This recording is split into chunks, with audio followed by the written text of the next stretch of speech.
ಕರ್ತನಾದ ಯೇಸು ಕ್ರಿಸ್ತನ ಹೆಸರಿನಲ್ಲಿ ಪ್ರಿಯ ಸಭೆ, ತಮ್ಮೆಲ್ಲರಿಗೂ ಪ್ರೀತಿಯ ವಂದನೆಗಳು. ನಿಮ್ಮ ಮಧ್ಯದಲ್ಲಿ ಬರಲಿಕ್ಕೆ ಕೃಪೆ ಕೊಟ್ಟ ದೇವರಿಗೆ ಸ್ತೋತ್ರ. ಪ್ರೀತಿಯಿಂದ ಆಹ್ವಾನ ಕೊಟ್ಟಂತ ಪ್ರೀತಿಯ ಪಾಸ್ಟರ್ ಶತ್ರುಕಣ್ಣನವರಿಗೂ, ಸಭೆಯೆಲ್ಲ ಸೇವಕರಿಗೂ ನಮ್ಮ ಕರ್ತನಾದ ಯೇಸು ಕ್ರಿಸ್ತನ ಹೆಸರಲ್ಲಿ ವಂದನೆ ಸಲ್ಲಿಸ್ತೇನೆ. ನಾವು ಸ್ವಲ್ಪ ಹೊತ್ತು ದೇವರ ವಾಕ್ಯವನ್ನು ಧ್ಯಾನಿಸೋಣ. ಈ ಕಾಲಕ್ಕೆ ದೇವರು ನಮ್ಮನ್ನು ಸಿದ್ಧಪಡಿಸಲಿ. ಆಮೇಲೆ ನಾವು ಸಿದ್ಧರಾಗುತ್ತಾ ಅನೇಕರನ್ನ ಕ್ರಿಸ್ತ ನಂಬಿಕೆಯೊಳಗೆ ನಡೆಸುತ್ತಾ ಈ ದೇಶವನ್ನ ಕ್ರಿಸ್ತನ ಬರೋಣಕ್ಕಾಗಿ ಸಿದ್ಧಪಡಿಸುವಂತ ಒಂದು ದೊಡ್ಡ ಜವಾಬ್ದಾರಿ ನಮ್ಮೆಲ್ಲರ ಮೇಲಿದೆ. ಆಮೇನ್. ನಾನು ಹೇಳಿದ್ದು ಕೇಳಿಸ್ಕೊಳ್ಳಿಲ್ಲ ಅಂದ್ರೆ ಮತ್ತೆ ಹೇಳ್ತೇನೆ, ನಾವು ಯೇಸು ಕ್ರಿಸ್ತನಲ್ಲಿ ಸಿದ್ಧರಾಗುತ್ತಾ ಅನೇಕರನ್ನ ಸಿದ್ಧಪಡಿಸ್ತಾ ಈ ದೇಶವನ್ನ ಯೇಸು ಕ್ರಿಸ್ತನ ಬರೋಣಕ್ಕಾಗಿ ಸಿದ್ಧಪಡಿಸುವಂತ ಜವಾಬ್ದಾರಿ ನಮ್ಮೆಲ್ಲರ ಮೇಲೆ ಅಪರಿಮಿತವಾಗಿದೆ. ಆಮೇನ್. ನಾವು ನಮ್ಮದೇ ವಿಚಾರಗಳಲ್ಲಿ ಕಾಲ ಕಳೀತಾ ಇದ್ರೆ ಈ ಭಾಗದಲ್ಲಿ ನಮ್ಮನ್ನು ನಾವು ಸರಿಪಡಿಸಿಕೊಳ್ಬೇಕಾಗ್ತದೆ. ದೇವರು ನಮಗೆ ಕೊಟ್ಟ 24 ತಾಸು ಅದು ಖಾಲಿ ನಮ್ಮ ಕೆಲಸಕ್ಕಾಗಿ, ಸ್ವಾರ್ಥ ವಿಚಾರಕ್ಕಾಗಿ ಅಲ್ಲ. ಅದರಲ್ಲಿ ಪ್ರಾಮುಖ್ಯವಾದ ಭಾಗ ದೇವರಿಗೆ ಸೇರಿದ್ದು. ಆಮೇನ್. ಈ ನಿಟ್ಟಿನಲ್ಲಿ ದೇವರ ಆತ್ಮನು ಈ ದಿನ ನಮ್ಮ ಸಂಗಡ ಮಾತನಾಡಲಿ. ದೇವರು ಕ್ರಿಸ್ತನ ಸಭೆಯನ್ನ ಮಾತನಾಡುವುದಕ್ಕಾಗಿ ಕರೆದಿದ್ದಾನೆ. ಹಲ್ಲೆಲೂಯಾ. ಏನಂದೆ? ದೇವರು ಕ್ರಿಸ್ತನ ಸಭೆಯನ್ನ ಮಾತನಾಡುವುದಕ್ಕಾಗಿ ಕರೆದಿದ್ದಾನೆ. ಏನ್ ಮಾತನಾಡಬೇಕು? ಬೇಜಾರಾಯ್ತು, ಬೆಳಿಗ್ಗೆ ಎದ್ದು ಟೀ ಸ್ಟಾಲ್ಗೆ ಹೋಗಿ ಅಲ್ಲಿ ಫ್ರೆಂಡ್ಸ್ ಸಿಗ್ತಾರೆ, ಅವ್ರ ಜೊತೆ ಪೇಪರ್ ಓದ್ಕೊಂಡು ಸುಮಾರು ಹೊತ್ತು ಮಾತಾಡಿ ಬರ್ತೀನಿ ಅಲ್ಲ. ದೇವರ ಸನ್ನಿಧಿಯಲ್ಲಿ ಕಾದಿದ್ದು, ದೇವರು ಕೊಡುವ ಮಾತುಗಳನ್ನ ತೆಗೆದುಕೊಂಡು, ದೇವರು ಅದನ್ನು ಯಾರಿಗೆ ತಲುಪಿಸ್ಲಿಕ್ಕೆ ಹೇಳ್ತಾನೋ ಅವರ ಬಳಿಗೆ ಹೋಗಿ ಅದನ್ನ ತಲುಪಿಸಿ ಬರುವಂತ ಒಂದು ದೊಡ್ಡ ಜವಾಬ್ದಾರಿ ನಮಗಿದೆ. ಸ್ವಂತ ಇಷ್ಟದಿಂದ ಮಾತನಾಡುವಂತ ಮಾತಲ್ಲ, ದೇವರು ಸೂಚಿಸಿದ ಮಾತು, ಪವಿತ್ರಾತ್ಮನಿಂದ ಪ್ರೇರಿತವಾದ ಮಾತು. ಅದನ್ನು ಸರಿಯಾಗಿ ಹೇಳುವುದಾದ್ರೆ ಪ್ರವಾದನೆಯ ಮಾತು. ಯಾವಾಗ ಒಬ್ಬ ಮನುಷ್ಯ ದೇವರಾತ್ಮ ಭರಿತನಾಗಿ ಮಾತನಾಡ್ತಾನೋ, ದೇವರಾತ್ಮನ ಪ್ರೇರಣೆಯಿಂದ ಮಾತನಾಡ್ತಾನೋ, ಅದನ್ನ ವಾಕ್ಯವು ಪ್ರವಾದನೆ ಎಂಬುದಾಗಿ ಕರೀತದೆ. ದೇವರೆಲ್ಲರನ್ನ ಪ್ರವಾದಿಸುವುದಕ್ಕಾಗಿ ಕರೆದಿದ್ದಾನೆ. ಬೇಗ 2 ವಚನಗಳನ್ನ ಓದಿಕೊಳ್ಳೋಣ. 1 ಕೊರಿಂಥ 14ನೇ ಅಧ್ಯಾಯ 3ನೇ ವಚನ. ಮತ್ತೊಬ್ರು ಅಪೊಸ್ತಲ ಕೃತ್ಯ 2ನೇ ಅಧ್ಯಾಯ 17-18. ಪ್ರವಾದಿಸುವವನಾದರೂ ಮನುಷ್ಯರ ಸಂಗಡ ಮಾತಾಡುವವನಾಗಿ ಅವರಿಗೆ ಭಕ್ತಿ ವೃದ್ಧಿಯನ್ನು, ಪ್ರೋತ್ಸಾಹವನ್ನು, ಸಂತೈಸುವಿಕೆಯನ್ನು ಉಂಟು ಮಾಡುತ್ತಾನೆ. 1 ಕೊರಿಂಥ 14:3. 1 Corinthians 14:3. ಓಕೆ, ಮತ್ತೊಂದ್ಸತಿ ರಿಪೀಟ್ ಮಾಡ್ಬೋದಾ? ಪ್ರವಾದಿಸುವವನಾದರೂ ಮನುಷ್ಯರ ಸಂಗಡ ಪ್ರವಾದಿಸುವವನಾದರೂ ಮನುಷ್ಯರ ಸಂಗಡ ಮಾತಾಡುವವನಾಗಿ 3 ಸಂಗತಿಗಳನ್ನ ಅವನಿಗೆ ತರ್ತಾನೆ. ಅವರಿಗೆ ಭಕ್ತಿ ವೃದ್ಧಿಯನ್ನು, ನೀವು ಯಾರಿಗೆ ಮಾತನಾಡ್ತೀರೋ ಅವರೊಳಗೆ ಭಕ್ತಿ ವೃದ್ಧಿ, ಪ್ರೋತ್ಸಾಹವನ್ನ, ಸಂತೈಸುವಿಕೆಯನ್ನ ಉಂಟು ಮಾಡುತ್ತಾನೆ. ಹಲ್ಲೆಲೂಯಾ. ಸಭೆಯವರು ಮಾತನಾಡಲಿಕ್ಕೆ ಕಾರಣವಿದೆ. ಕಾರಣ ಅದನ್ನು ನಿಮ್ಮ ಮಾತನ್ನ ಕೇಳಿಸಿಕೊಳ್ಳುವವರಿಗೆ, ಪವಿತ್ರಾತ್ಮನ ಮಾತನ್ನು ನೀನು ಮಾತನಾಡುವಾಗ ಕೇಳಿಸಿಕೊಳ್ಳುವವರಿಗೆ ಒಳಗೆ 3ರಲ್ಲಿ 1 ಸಂಗತಿ ಅಥವಾ 3ರಲ್ಲಿ 3 ಸಂಗತಿ ಆಗಲೇಬೇಕು. 1 ಭಕ್ತಿ ವೃದ್ಧಿ, 2ನೇದಾಗಿ ಪ್ರೋತ್ಸಾಹ, 3ನೇದಾಗಿ ಸಂತೈಸುವಿಕೆ. ಹಲ್ಲೆಲೂಯಾ. ದೇವರ ಆತುರವನ್ನ ನೋಡೋಣ. ಅಪೊಸ್ತಲ ಕೃತ್ಯ 2ನೇ ಅಧ್ಯಾಯ 17-18. ಕಡೆ ದಿವಸಗಳಲ್ಲಿ ನಾನು ಎಲ್ಲಾ ಮನುಷ್ಯರ ಮೇಲೆ ನನ್ನ ಆತ್ಮವನ್ನು ಸುರಿಸುವೆನು. ನಿಮ್ಮಲ್ಲಿರುವ ಗಂಡಸರು ಹೆಂಗಸರು ಪ್ರವಾದಿಸುವರು. ದೇವರ ಆತುರ. ಬೇಗ ನಾವು ಪವಿತ್ರಾತ್ಮನನ್ನು ಹೊಂದಿಕೊಳ್ಳಬೇಕು. ಗಂಡಸರಾಗಲಿ ಹೆಂಗಸರಾಗಲಿ ಬೇಗ ಮಾತುಗಳನ್ನ ತಕ್ಕವರಿಗೆ ತಲುಪಿಸಬೇಕು. 18ನೇ ವಚನ. ನಿಮ್ಮ ಯೌವನಸ್ಥರಿಗೆ 18ನೇ ವಚನ. ಇದಲ್ಲದೆ ಆ ದಿನಗಳಲ್ಲಿ ನನ್ನ ದಾಸದಾಸಿಯರ ಮೇಲೆ ನನ್ನ ಆತ್ಮವನ್ನು ಸುರಿಸುವೆನು. ಅವರು ಪ್ರವಾದಿಸುವರು. Hallelujah, hallelujah. ಪರಲೋಕವು ಕಾಯ್ತಾ ಇದೆ. ಪರಲೋಕದ ದೇವರನ್ನ ಪ್ರತಿನಿಧಿಸಿ ಮಾತಾಡತಕ್ಕವರು ಇದ್ದಾರೋ. ಲೋಕವು ಕಾಯ್ತಾ ಇದೆ. ದೇವರಿಂದ ಮಾತನ್ನ ಪಡ್ಕೊಂಡು ನನಗೆ ಅದನ್ನು ತಿಳಿಸುವವರು ಇದ್ದಾರೋ? ಹಾಗಾದ್ರೆ ಪ್ರಿಯ ಸಭೆಯೇ, ಇಲ್ಲಿ ಪವಿತ್ರಾತ್ಮನ ಮಾತುಗಳನ್ನ ಪಡ್ಕೊಂಡು ಮಾತಾಡುವವರಿದ್ದೀರೋ? ಹಾಗಾದ್ರೆ ಈ ಭಾಗದಲ್ಲಿ ದೇವರು ನಮ್ಮನ್ನ ಈ ದಿನ ರೂಪಿಸಲಿ. ಈ ವಾಕ್ಯಗಳೊಂದಿಗೆ ದೇವರು ನಮ್ಮ ಸಂಗಡ ಮಾತನಾಡುವುದಕ್ಕಾಗಿ ನಾವು ಪ್ರಾರ್ಥನೆ ಮಾಡೋಣ. ಮಹಿಳೆಯ ಕರ್ತನೆ, ಅಪ್ಪ ದಯಮಾಡಿ ನಮ್ಮ ಸಂಗಡ ಮಾತನಾಡು. ದೇವರೇ, ನಿನ್ನ ಸೇವೆಯಲ್ಲಿ ಖಾಲಿ ಬಿದ್ದ ಜಾಗಗಳಲ್ಲಿ ನಿನ್ನ ಜನರನ್ನ ತುಂಬಿಸು ಸ್ವಾಮಿ. ದೇವರೇ, ಯಾವ ಕ್ಷೇತ್ರದಲ್ಲಿ ಕರ್ತ ನೀನನ್ನು ನಿಲ್ಲಿಸಬೇಕೆಂದಿದೆಯೋ ಆ ಸ್ಥಳಕ್ಕೆ ನಾನು ನಿನ್ನ ಒಪ್ಪಿಸಿಕೊಡದಿದ್ದರೆ ಈಗ ಒಪ್ಪಿಸಿಕೊಡುತ್ತೇವೆ ಸ್ವಾಮಿ. ಕರ್ತನೇ, ಈ ಲೋಕದ ಹಿಡಿತದಿಂದ, ಈ ಲೋಕದ ಸೆಳೆತದಿಂದ ನಮ್ಮನ್ನು ಬಿಡಿಸಿಕೊ ಸ್ವಾಮಿ. ಕರ್ತನೇ, ನಾವು ನಿನಗಾಗಿ ಎಲ್ಲಿ ನಿಲ್ಲಬೇಕೋ ಅಲ್ಲಿ ನಮ್ಮನ್ನು ನಿಲ್ಲಿಸು, ಅಲ್ಲಿ ನಮ್ಮನ್ನು ಸ್ಥಾಪಿಸು, ಅಲ್ಲಿ ನಮ್ಮನ್ನು ಸ್ಥಾಪಿಸು, ನಮ್ಮನ್ನು ಉಪಯೋಗಿಸು, ನಮ್ಮನ್ನು ಅಭಿಷೇಕಿಸು, ನಮ್ಮನ್ನು ಉಪಯೋಗಿಸು. ಎಲ್ಲರೂ ಕೇಳ್ರಿ, ಕರ್ತನೇ ನನ್ನ ಅಭಿಷೇಕಿಸು, ನನ್ನ ಉಪಯೋಗಿಸು. ಕರ್ತನೇ ನನ್ನ ಅಭಿಷೇಕಿಸು, ಉಪಯೋಗಿಸು. ನನಗೆ ಮಹಿಮೆ ಆಗಲಿ. ಯೇಸು ಕ್ರಿಸ್ತನ ಹೆಸರಿನಲ್ಲಿ ಬೇಡದೇವೆ ನಮ್ಮ ತಂದೆ, ಆಮೆನ್.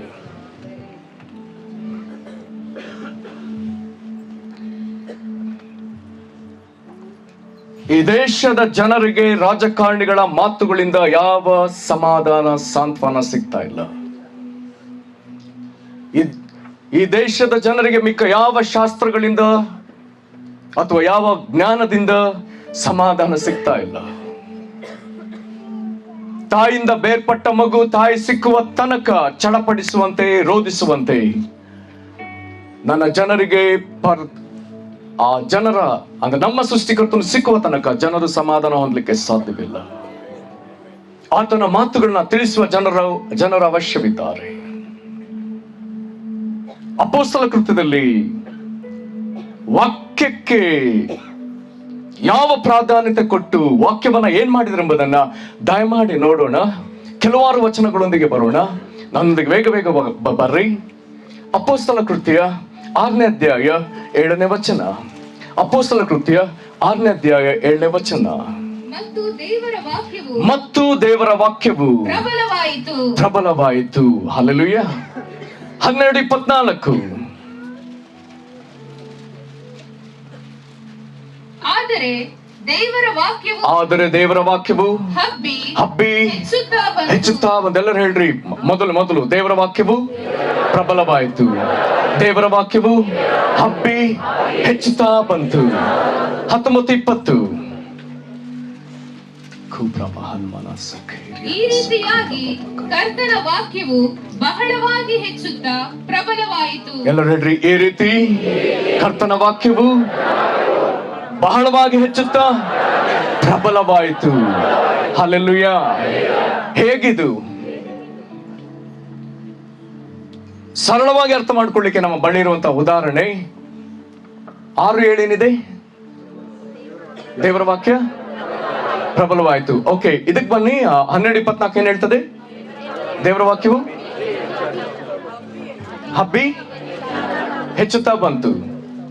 ನಲ್ಲಿ ಕೆಳಗೆ ಬಕೆಟ್ ಇಡ್ರಿ, ನಲ್ಲಿ ತೆರೀರಿ. ಮೊದಲು ನೀರೆಲ್ಲಿ ಬೀಳತ್ತೆ? ಬಕೆಟ್ನ ತಳಕ್ ಬೀಳುತ್ತೆ. ಆಮೇಲೆ ಏನಾಗತ್ತೆ? ಕೆಳಗೆ ಮೊದಲು ತಳ ಹರಡುತ್ತೆ.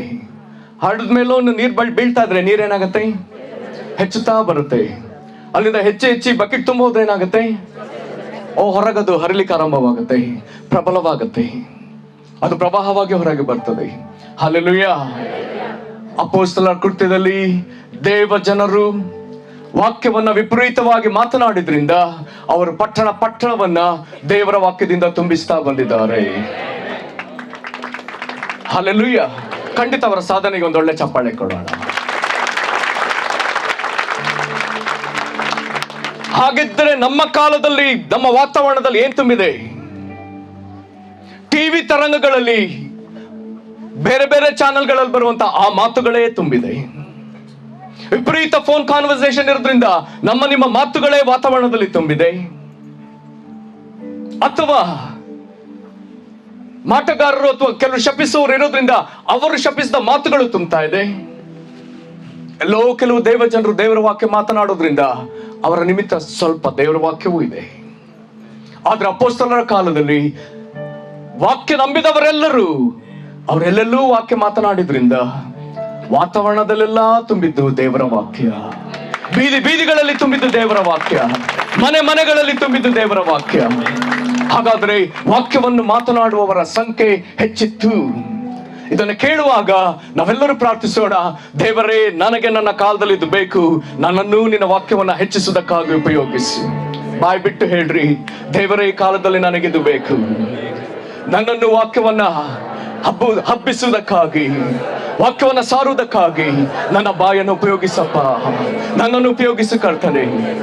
ಸುಮ್ಮನೆ ಹೇಳ್ಬೇಡ್ರಿ, ಒಪ್ಪಿಸಿಕೊಟ್ಟು ಹೇಳ್ರಿ, ದೇವರೇ ನನ್ನನ್ನು ಉಪಯೋಗಿಸು, ನನ್ನ ಬಾಯಿ ಯಥೇಚ್ಛವಾಗಿ ವಾಕ್ಯ ಮಾತನಾಡಲಿ. ಹೇಳ್ರಿ, ನನ್ನ ಬಾಯೇ, ನನ್ನ ಸ್ವರವೇ, ನನ್ನ ತುಟಿಯೇ, ನನ್ನ ತುಟಿಗಳೇ, ನನ್ನ ನಾಲಿಗೆಯೇ, ಕದಲಿ ಕದಲಿ ಹೇಳ್ರಿ, ಸುಮ್ಮನೆ ಕೂತ್ಕೊಂಡು ಹೇಳ್ಬೇಡ್ರಿ. ನನ್ನ ನಾಲಿಗೆಯೇ, ನನ್ನ ಸ್ವರವೇ, ನನ್ನ ಬಾಯಿಯೇ, ನನ್ನ ತುಟಿಗಳೇ, ನನ್ನ ದೇವರ ವಾಕ್ಯವನ್ನು ನೀನು ಮಾತನಾಡು, ನನ್ನ ದೇವರ ಮಾತುಗಳನ್ನು ಮಾತನಾಡು, ಪವಿತ್ರಾತ್ಮನ ನುಡಿಗಳನ್ನು ಮಾತನಾಡು. ಹಲ್ಲೆಲೂಯಾ. ಅಪೊಸ್ತಲ ಕೃತ್ಯ 5ನೇ ಅಧ್ಯಾಯಕ್ಕೆ ಬಂದ್ರೆ ಅಪೊಸ್ತಲರ ಮೇಲೆ ಒಂದು ಆರೋಪ ಇದೆ. ಏನು ಗೊತ್ತಾ ನಿಮಗೆ? ಅಪೊಸ್ತಲ ಕೃತ್ಯದಲ್ಲಿ 5ನೇ ಅಧ್ಯಾಯದ 28ನೇ ವಚನದಲ್ಲಿ ಅಪೊಸ್ತಲರ ಮೇಲಿದ್ದ ಆರೋಪ ಏನು ನೋಡೋಣ. ಅವರನ್ನು ವಿಚಾರಣೆ ಮಾಡುತ್ತಾ, ನೀವು ಈ ಹೆಸರನ್ನು ಎತ್ತಿ, ಯಾರು ಇವನ್ನ ವಿಚಾರಣೆ ಮಾಡ್ತಿದ್ದಾರೆ ಮೊದಲು ನಮಗೆ ಗೊತ್ತಾಗ್ಲಿ. ಯಾವ ಗುಂಪು ಯೇಸುವನ್ನ ಹಿಡಿದು ಈತನನ್ನ ಶಿಲುಬೆಗೆ ಹಾಕಿ ಕೊಲ್ಲಬೇಕೆನ್ನುವಂತ ದ್ವೇಷದಿಂದ ಯೇಸುವನ್ನ ಪಿಲಾತನಿಗೆ ಒಪ್ಪಿಸಿ, ಪಿಲಾತನನ್ನ ಒಡಂಬಡಿಸಿ ಅವನನ್ನು ಶಿಲುಬೆಗೆ ಹಾಕಿ ಕೊಲ್ಲುವ ತನಕ ಹಠದಿಂದ ನಿಂತು ಅನೇಕ ಸುಳ್ಳು ಸಾಕ್ಷಿಗಳನ್ನ ಎಬ್ಬಿಸಿದಂತ ಈ ಹಿರಿಸಭೆಯ ಗುಂಪಿದೆಯಲ್ಲ, ಅದೇ ಗುಂಪು ಈಗ ಅಪೊಸ್ತಲನ ಕರ್ಕೊಂಡಿದೆ. ಅವ್ರ ವಿರುದ್ಧವಾಗಿ ಈಗ ವಿಚಾರಣೆ ಮಾಡ್ತಾ ಇದೆ. ಅದೇ ಗುಂಪು ಈಗ ಅಪೊಸ್ತಲರ ಮೇಲೆ ಆರೋಪ ಆಗ್ತಿದೆ. ಆರೋಪ ಓದೋಣ. ನೀವು ಈ ಹೆಸರನ್ನು ಎತ್ತಿ, ನೀವು ಈ ಹೆಸರನ್ನ ಎತ್ತಿ ಉಪದೇಶ ಮಾಡಲೇಬಾರದೆಂದು ನಾವು ನಿಮಗೆ ಖಂಡಿತವಾಗಿ ಅಪ್ಪಣೆ 4ನೇ ಅಧ್ಯಾಯದಲ್ಲಿ ಖಂಡಿತವಾಗಿ ಅಪ್ಪಣೆ ಕೊಟ್ಟಿದ್ವಲ್ಲ. ಆದರೂ ನೀವು ಇಡೀ ಯೆರೂಸಲೇಮ್ ಪಟ್ಟಣವನ್ನ ನಿಮ್ಮ ಉಪದೇಶದಿಂದ ತುಂಬಿಸಿ, ಯೇಸುವಿನ ಹೆಸರಿನಿಂದಲೂ ಯೇಸು ಕ್ರಿಸ್ತನ ಬೋಧನೆಯಿಂದಲೂ ಸುವಾರ್ತೆಯಿಂದಲೂ ತುಂಬಿಸಿದಿರಲ್ಲ. ಮತ್ತು ಆ ಮನುಷ್ಯನನ್ನು ಕೊಲ್ಲಿಸಿದ್ದ ಸಾಕು ಸಾಕು. Hallelujah, hallelujah. ಇಡೀ ಪಟ್ಟಣವನ್ನು ಅವರು ತುಂಬಿಸಿದ್ದು ಅಡ್ವರ್ಟೈಸ್ಮೆಂಟ್ ಬೋರ್ಡ್ಗಳಿಂದ ಅಲ್ಲ, ವ್ಯಾಪಾರದಿಂದ ಅಲ್ಲ, ಹಣದಿಂದ ಅಲ್ಲ, ಬಿಸ್ನೆಸ್ ನಿಂದ ಅಲ್ಲ. ಇಡೀ ಪಟ್ಟಣವನ್ನು ತುಂಬಿಸಿದ್ದು ಯೇಸು ಎಂಬ ಹೆಸರಿನಲ್ಲಿ, ಯೇಸು ಕ್ರಿಸ್ತನ ಕುರಿತಾದ ಸುವಾರ್ತೆಯಲ್ಲಿ. ಹಲ್ಲೆಲೂಯಾ. ಇಂಥ ದಿವಸ ಈ ದೇಶಕ್ಕೆ ಬರಲಿ, ಇಂಥ ಸ್ಥಿತಿ ಈ ಪಟ್ಟಣಕ್ಕೆ ಬೇಗ ಬರಲಿ. Hallelujah, hallelujah. ವಾತಾವರಣದಲ್ಲಿ, ಮಧ್ಯಾಕಾಶದಲ್ಲಿ ಯೇಸುವಿನ ನಾಮ ವಾಕ್ಯವನ್ನ ತುಂಬಿಸೋಣ. ನಮ್ಮ ಗಾಳಿ ವಾತಾವರಣದಲ್ಲಿ ಯೇಸುವಿನ ನಾಮ, ಯೇಸುವಿನ ಉಪದೇಶವನ್ನ ತುಂಬಿಸೋಣ. ನಮ್ಮ ಮನೆಗಳನ್ನ, ನಮ್ಮ ಬೀದಿಗಳನ್ನ ಯೇಸುವಿನ ವಾಕ್ಯ, ಯೇಸುವಿನ ಉಪದೇಶದಿಂದ ತುಂಬಿಸೋಣ. ಹಾಗಾದರೆ ನಾವೇನು ಮಾಡಬೇಕು? ಹಾಗಾದ್ರೆ ನೀನೇನ್ ಮಾಡ್ಬೇಕು? ಓದೋಣ. ಮಾರ್ಕನು ಬರೆದ ಸುವಾರ್ತೆ 16ನೇ ಅಧ್ಯಾಯ 20ನೇ ವಚನ. ಮಾರ್ಕನು ಬರೆದ ಸುವಾರ್ತೆ 16ನೇ ಅಧ್ಯಾಯ 20ನೇ ವಚನ. ಇತ್ತಲಾಗಿ ಅವರು ಹೊರಟು ಹೋಗಿ, ಯೇಸು ಕ್ರಿಸ್ತನು ಭೂಮಿಯ ಮೇಲಿಂದ ಎತ್ತಲ್ಪಟ್ಟ ಮೇಲೆ, ದಿವ್ಯಾರೋಹಣವಾದ ಮೇಲೆ ಈಗ ಏನ್ ಮಾಡ್ತಾರೆ ಶಿಷ್ಯರು? ಇತ್ತಲಾಗಿ ಅವರು ಹೊರಟು ಹೋಗಿ, ಹಲ್ಲೆಲೂಯಾ. ವಾಕ್ಯ ಸಾರುವವರು ಈಗ ಹೊರಟ್ರು. ವಾಕ್ಯ ಸಾರುವವರು ಎಲ್ಲಿದ್ದಾರೆ? ಇಲ್ಲಿ. ವಾಕ್ಯ ಸಾರುವವರು ಏನ್ ಮಾಡ್ತಿದ್ದಾರೆ? Hallelujah, hallelujah. ಸೈತಾನ ಯಾರನ್ನಾದ್ರೂ ಒಂದೇ ಕಡೆ ಕೂತುಕೊಳ್ಳುವ ಹಾಗೆ ಕಟ್ಟ ಹಾಕಿದ್ರೆ ದೃಢ ತೀರ್ಮಾನದಿಂದ ಎದ್ದೇಳ್ರಿ. ವ್ಯರ್ಥವಾದ ಮೊಬೈಲ್ ಅನ್ನೇ ನೋಡ್ತಾ ಕೂತ್ಕೊಂಡಿದ್ರೆ ಸೈತಾನ ನಿಮ್ಮನ್ನು ಅರೆಸ್ಟ್ ಮಾಡಿದಾನಂತ ಅರ್ಥ. ಪರಲೋಕ ನಿನ್ನ ಮೇಲೆ ಒಂದು ಜವಾಬ್ದಾರಿ ಇಟ್ಟದೆ. ಯೇಸು ಕ್ರಿಸ್ತನ ಶಿಲುಬೆಯನ್ನು ಹೊತ್ತುಕೊಂಡು ಬರುವಾಗ ಇನ್ನೂ ಆತನಿಗೆ ಶಿಲುಬೆಯನ್ನು ಹೊರಲಿಕ್ಕೂ ಒಂದು ಹೆಜ್ಜೆ ಇಡ್ಲಿಕ್ಕೂ ಆಗದೆ ತೀರಾ ನಿತ್ರಾಣನಾಗಿ ಬಿದ್ದಾಗ ರೋಮ್ ಸರ್ಕಾರದ ಸಿಪಾಯಿಗಳು ಆಚೆ ಈಚೆ ನೋಡ್ತಾರೆ. ಪಾಪ, ಯಾವುದೋ ಊರಿನಿಂದ ಯಾವುದೋ ಊರಿಗೆ ಬಂದು ಏನೋ ಸಂತೆ ವ್ಯಾಪಾರ ಮುಗಿಸ್ಕೊಂಡು ಹೊಡೆಯನ್ನು ಹೊತ್ಕೊಂಡು ಒಬ್ಬ ಮನುಷ್ಯ ಹೋಗ್ತಿದ್ದಾನೆ. ಸಿಪಾಯಿಗಳು ನೋಡಿದ್ರು. ಆ ಸಿಪಾಯಿ ಕೈಯಲ್ಲಿದ್ದ ಕೋಲನ್ನ ಒಬ್ಬ ಮನುಷ್ಯನ ಭುಜಕ್ಕಿಟ್ರು. ಹಳೆ ಕಾಲದಲ್ಲಿ, ಆಗಿನ ಕಾಲದಲ್ಲಿ ಸಿಪಾಯಿಗಳ ಆ ಕೋಲು ಒಬ್ಬ ಮನುಷ್ಯನ ಭುಜಕ್ಕೆ ತಾಗಿದ ಕೂಡಲೇ ಆ ಮನುಷ್ಯ ತನ್ನ ಕೈಲಿರುವಂತ ತನ್ನ ಹೊರೆಯನ್ನ ಬಿಟ್ಟು ಕೆಳಗಿಳಿಸಿ, ಅವನು ತಾನು ಮಾಡಬೇಕಾಗಿರುವ ಕಾರ್ಯವನ್ನ ಮರೆತು ಅವನ ಮೇಲೆ ಕೋಲಿಟ್ಟ ಅವರ ಉದ್ದೇಶಕ್ಕೆ ಈಗ ಅವನು ಬರಲೇಬೇಕು. ಕೂಡ್ಲೆ ಆ ಕುರೇನ ಪಟ್ಟಣದ ಸಿಮೆಯೋನ ತನ್ನ ಹೊರೆನ ಇಳಿಸಿ, ಸಿಪಾಯಿಗಳು ಯಾಕೆ ನನ್ನನ್ನು ಹಿಡ್ಕೊಂಡ್ರು, ಯಾಕೆ ನನ್ನ ಮೇಲೆ ಕೋಲಿಟ್ರು, ಅದಕ್ಕೆ ಆತನು ತನ್ನನ್ನು ಒಪ್ಪಿಸಿಕೊಡ್ತಾನೆ. ಆಗ ಅವನ ಮೇಲೆ ಏಸು ಹೊರತಿದ್ದ ಶಿಲುಬೆ ಅವನ ಮೇಲೆ ಬರ್ತದೆ. ಏಸು ಹೊತ್ತಿದ್ದ ಶಿಲುಬೆ ಅವನ ಮೇಲೆ ಬರ್ತದೆ. ಪ್ಯಾಷನ್ ಆಫ್ ದ ಕ್ರೈಸ್ಟ್ ಆ ಸಿನಿಮಾದಲ್ಲಿ ಬಹಳ ಸೊಗಸಾಗಿ ತೋರಿಸ್ತಾರೆ. ಅಲ್ಲಿಂದ ಆತನು ಶಿಲುಬೆನ ತನ್ನ ಹೆಗಲ ಮೇಲೆ ತಕ್ಕೊಂಡ್ಮೇಲೆ ಈಗ ಆತನು ಏಸು ಹೊರಬೇಕಾಗಿದ್ದ ಶಿಲುಬೆನ ಹೊತ್ಕೊಂಡಿದ್ದಾನೆ. ಮತ್ತೊಂದು ಕಡೆ ಏಸುವನ್ನ ಗಟ್ಟಿ ತಬ್ಬಿ ಹಿಡಿದಿದ್ದಾನೆ. ಆತನು ಏಸುವನ್ನ ಆಧರಿಸುವ ಮನುಷ್ಯನಾಗ್ತಾನೆ. ಆತನು ಒಂದೊಂದು ಹೆಜ್ಜೆಗೂ ಹೇಳ್ತಾನೆ, ಇನ್ನು ಸ್ವಲ್ಪ ದೂರ, ಇನ್ನು ಸ್ವಲ್ಪ ದೂರ, ಇನ್ನು ಸ್ವಲ್ಪ ದೂರ. ಹೀಗೆ ಏಸುವನ್ನ ಕರ್ಕೊಂಡು ಶಿಲುಬೆ ಕಡೆಗೆ ಹೋಗ್ತಾನೆ. ಯಾಕೆ ಮಾತನ್ನ ಹೇಳ್ತಿದ್ದೇನೆ? ರೋಮ್ ಸಿಪಾಯಿಗಳು ಯೇಸುವಿನ ಶಿಲುಬೆ ಹೊರುವುದಕ್ಕಾಗಿ ಕುರೇನೆ ಪಟ್ಟಣದ ಸಿಮೆಯೋನನ ಮೇಲೆ ಕೋಲನ್ನಿಟ್ಟಿದ್ರೆ, ಈ ದಿನ ಈ ವಾಕ್ಯವನ್ನ ಸಾರುವುದಕ್ಕಾಗಿ ಪರಲೋಕವು ಅದೇ ರೀತಿ ನಿನ್ನ ಹೆಗಲ ಮೇಲೆ ಈ ಜವಾಬ್ದಾರಿಯನ್ನ ಹೊರಿಸಿದೆ. ಕುರೇನೆ ಪಟ್ಟಣದ ಸಿಮೆಯೋನ ತನ್ನ ಜವಾಬ್ದಾರಿನೆಲ್ಲ ಮರೆತು ಯೇಸು ಒಂದು ಭುಜದಲ್ಲಿ ಯೇಸುವಿನ ಶಿಲುಬೆನ ತಕ್ಕೊಂಡು ಇನ್ನೊಂದು ತೋಳಿನಲ್ಲಿ ಯೇಸುವನ್ನ ಬಳಸಿ ಹಿಡಿದು ನಡೆಯಲಾಗದ ಯೇಸುವನ್ನ ಕಲ್ವಾರಿ ಶಿಲುಬೆಗೆ ನಡೆಸಿದ್ನಲ್ಲ. ಹಾಗಾದರೆ ನೀನು ನಿನ್ನ ಲೋಕ ವ್ಯವಹಾರಗಳನ್ನ ಒಂದು ಭಾಗದಲ್ಲಿ ಮರೆತು ಇನ್ನೊಂದು ಕಡೆಯಿಂದ ಸುವಾರ್ತೆನ ತೆಗೆದುಕೊಂಡು ಅದನ್ನ ಜನರಿಗೆ ತಲುಪಿಸುವಂತ ದೊಡ್ಡ ಜವಾಬ್ದಾರಿ, ಅದನ್ನು ಮಾತಾಡುವಂತ ದೊಡ್ಡ ಜವಾಬ್ದಾರಿ ನಿನ್ನ ಮೇಲೆ ಕಡ್ಡಾಯವಾಗಿದೆ. ಯಾರೊಬ್ಬರು ನನಗಿದ್ದಿಲ್ಲ, ಅದು ಪಕ್ಕದವರಿಗೆ ಎಂಬುದಾಗಿ ಹೇಳುವುದಕ್ಕೆ ಸಾಧ್ಯವೇ ಇಲ್ಲ. ವಾಕ್ಯ ಸ್ಪಷ್ಟವಾಗಿ ಹೇಳ್ತದೆ. 2 ಕೊರಿಂಥ 5:19 ದೇವರು, ಈ ವಾಕ್ಯಕ್ಕೆ ಮತ್ತೆ ಬರಬೇಕು, ಆ ವಾಕ್ಯವನ್ನು ಓದೋಣ. 2 ಕೊರಿಂಥ 5:19. ಆ ಸಮಾಧಾನ ವಾಕ್ಯವೇನೆಂದರೆ ದೇವರು ಮನುಷ್ಯರ ಅಪರಾಧಗಳನ್ನು ದೇವರು ನಿಮ್ಮ ಅಪರಾಧಗಳನ್ನು ನಿಮ್ಮ ಲೆಕ್ಕಕ್ಕೆ ಹಾಕದೆ ಲೋಕವನ್ನು ನಿಮ್ಮೆಲ್ಲರನ್ನ ಕ್ರಿಸ್ತನಲ್ಲಿ ತನ್ನ ಮಗನಾದ ಯೇಸು ಕ್ರಿಸ್ತನಲ್ಲಿ ತನಗೆ ಸಂಧಾನ ಪಡಿಸಿಕೊಂಡಿದ್ದಾನೆಂಬುದೇ. ಹಲ್ಲೆಲೂಯಾ. ಎಷ್ಟು ಮಂದಿಲಿ ಯೇಸು ಕ್ರಿಸ್ತನ ನಿಮಿತ್ತ ದೇವರೊಂದಿಗೆ ಸಮಾಧಾನವಾದ ಜನರಲ್ಲಿದ್ದೀರಿ? ನಿಮ್ಮ ಪಾಪಗಳು ಯೇಸುವಿನಲ್ಲಿ ಕ್ಷಮಿಸಲ್ಪಟ್ಟು ಎಂಬುದಾಗಿ ಹೇಳುವವರು ಎಷ್ಟು ಮಂದಿ ಇದ್ದೀರಿ? ಎಲ್ಲರೂ ಇದ್ದೀರಿ. ಹಾಗಾದ್ರೆ ಎಲ್ಲರೂ ಇರುವುದಾದ್ರೆ ಎಲ್ಲರೂ ಹಾಗಾದ್ರೆ ಮುಂದೆ ಬರ್ತದೆ. ಅದನ್ನು ಸಮಾಧಾನವಾದವರು ಈ ಸಮಾಧಾನದ ಸುವಾರ್ತೆಯನ್ನು ಸಾರುವ ಸೇವೆಗೆ ನಮ್ಮನ್ನು ನೇಮಿಸಿದ್ದಾನೆ. ಹಲ್ಲೆಲೂಯಾ. ಕ್ರಿಸ್ತನ ಮೂಲಕ ದೇವರೊಂದಿಗೆ ಸಮಾಧಾನವಾದ ಜನರೇ, ಹೇಗೆ ಆತ ನಿಮ್ಮ ಪಾಪಗಳನ್ನ ಕ್ಷಮಿಸಿ ಕ್ರಿಸ್ತನಲ್ಲಿ ದೇವರು ನಿಮ್ಮನ್ನ ತನ್ನ ಸಹವಾಸಕ್ಕೆ ಸೆಳೆಕೊಂಡನು, ಹಾಗೆ ನೀವು ಹೋಗಿ ಸಾರಿ ಅನೇಕರನ್ನ ದೇವರೊಂದಿಗೆ ಸಮಾಧಾನ ಪಡಿಸುವ ಸೇವೆ ಎಲ್ಲರಿಗೂ ಕೊಡಲ್ಪಟ್ಟದೆ. ಕ್ರಿಸ್ತನೊಂದಿಗೆ ಸಮಾಧಾನವಾದ ಎಲ್ಲರಿಗೂ ಇದು ಕೊಡಲ್ಪಟ್ಟದೆ. ಇದನ್ನು ಅರಿತ ಅಪೊಸ್ತಲರು ಮಾಡಿದ್ದೇನು? ತಿರುಗಿ ಮಾರ್ಕ 16:20. ಹಲ್ಲೆಲೂಯಾ. ಸಾರುವವರು ಹೊರಡಲೇಬೇಕಾಗಿದೆ. ಹಲ್ಲೆಲೂಯಾ. ಎಲ್ಲ ನೋಡ್ರಿ, ನಾನು ಸುವಾರ್ತೆ ಸಾರುವವನು. ಹೇಳ್ರಿ, ನಾನು ಸುವಾರ್ತೆ ಸಾರುವುದಕ್ಕಾಗಿ ನೇಮಿಸಲ್ಪಟ್ಟವನು, ಕರೆಯಲ್ಪಟ್ಟವನು, ಹಾಗಾಗಿ ನಾನು ಹೊರಡಲೇಬೇಕು. ಹಲ್ಲೆಲೂಯಾ. ನೀವು ಪ್ರತಿದಿನ ದೇವರ ಬಳಿ ಕೇಳ್ಬೋದು, ದೇವರ ನಾನು ಇವತ್ತು ಯಾರಿಗೆ ಹೇಳ್ಬೇಕು? ದೇವರು ಅದಕ್ಕಾಗಿ ನೀವು ಪ್ರಾರ್ಥಿಸುವಾಗ ದೇವರು ಸೂಚಿಸ್ತಾನೆ, ನೀವು ಹೋಗಿ ಹೇಳ್ತೀರಿ. ಓಕೆ, ಇತ್ತಲಾಗಿ ಅವರು ಹೊರಟು ಹೋಗಿ ಎಲ್ಲೆಲ್ಲಿಯೂ ಹಲ್ಲೆಲೂಯಾ. ಎಲ್ಲಿ ಸುವಾರ್ತೆ ಸಾರಿದ್ರು? ಎಲ್ಲಿ ಭಕ್ತ ಜನರಿದ್ದಾರೋ, ಎಲ್ಲಿ ಆಲಯ ಇದೆಯೋ ಅಲ್ಲಿ ಮಾತ್ರ ಸುವಾರ್ತೆ ಸಾರಲಿಲ್ಲ. ಎಲ್ಲೆಲ್ಲಿಯೂ, ಬಾರ್ ರೆಸ್ಟೋರೆಂಟ್ ನಲ್ಲಿಯೂ, ವ್ಯಭಿಚಾರದ ಗೃಹದಲ್ಲಿಯೂ, ಜೂಜು ಅಡ್ಡೆಗಳಲ್ಲಿಯೂ, ಎಲ್ಲೆಲ್ಲಿಯೂ. ಹಲ್ಲೆಲೂಯಾ, ಹಲ್ಲೆಲೂಯಾ.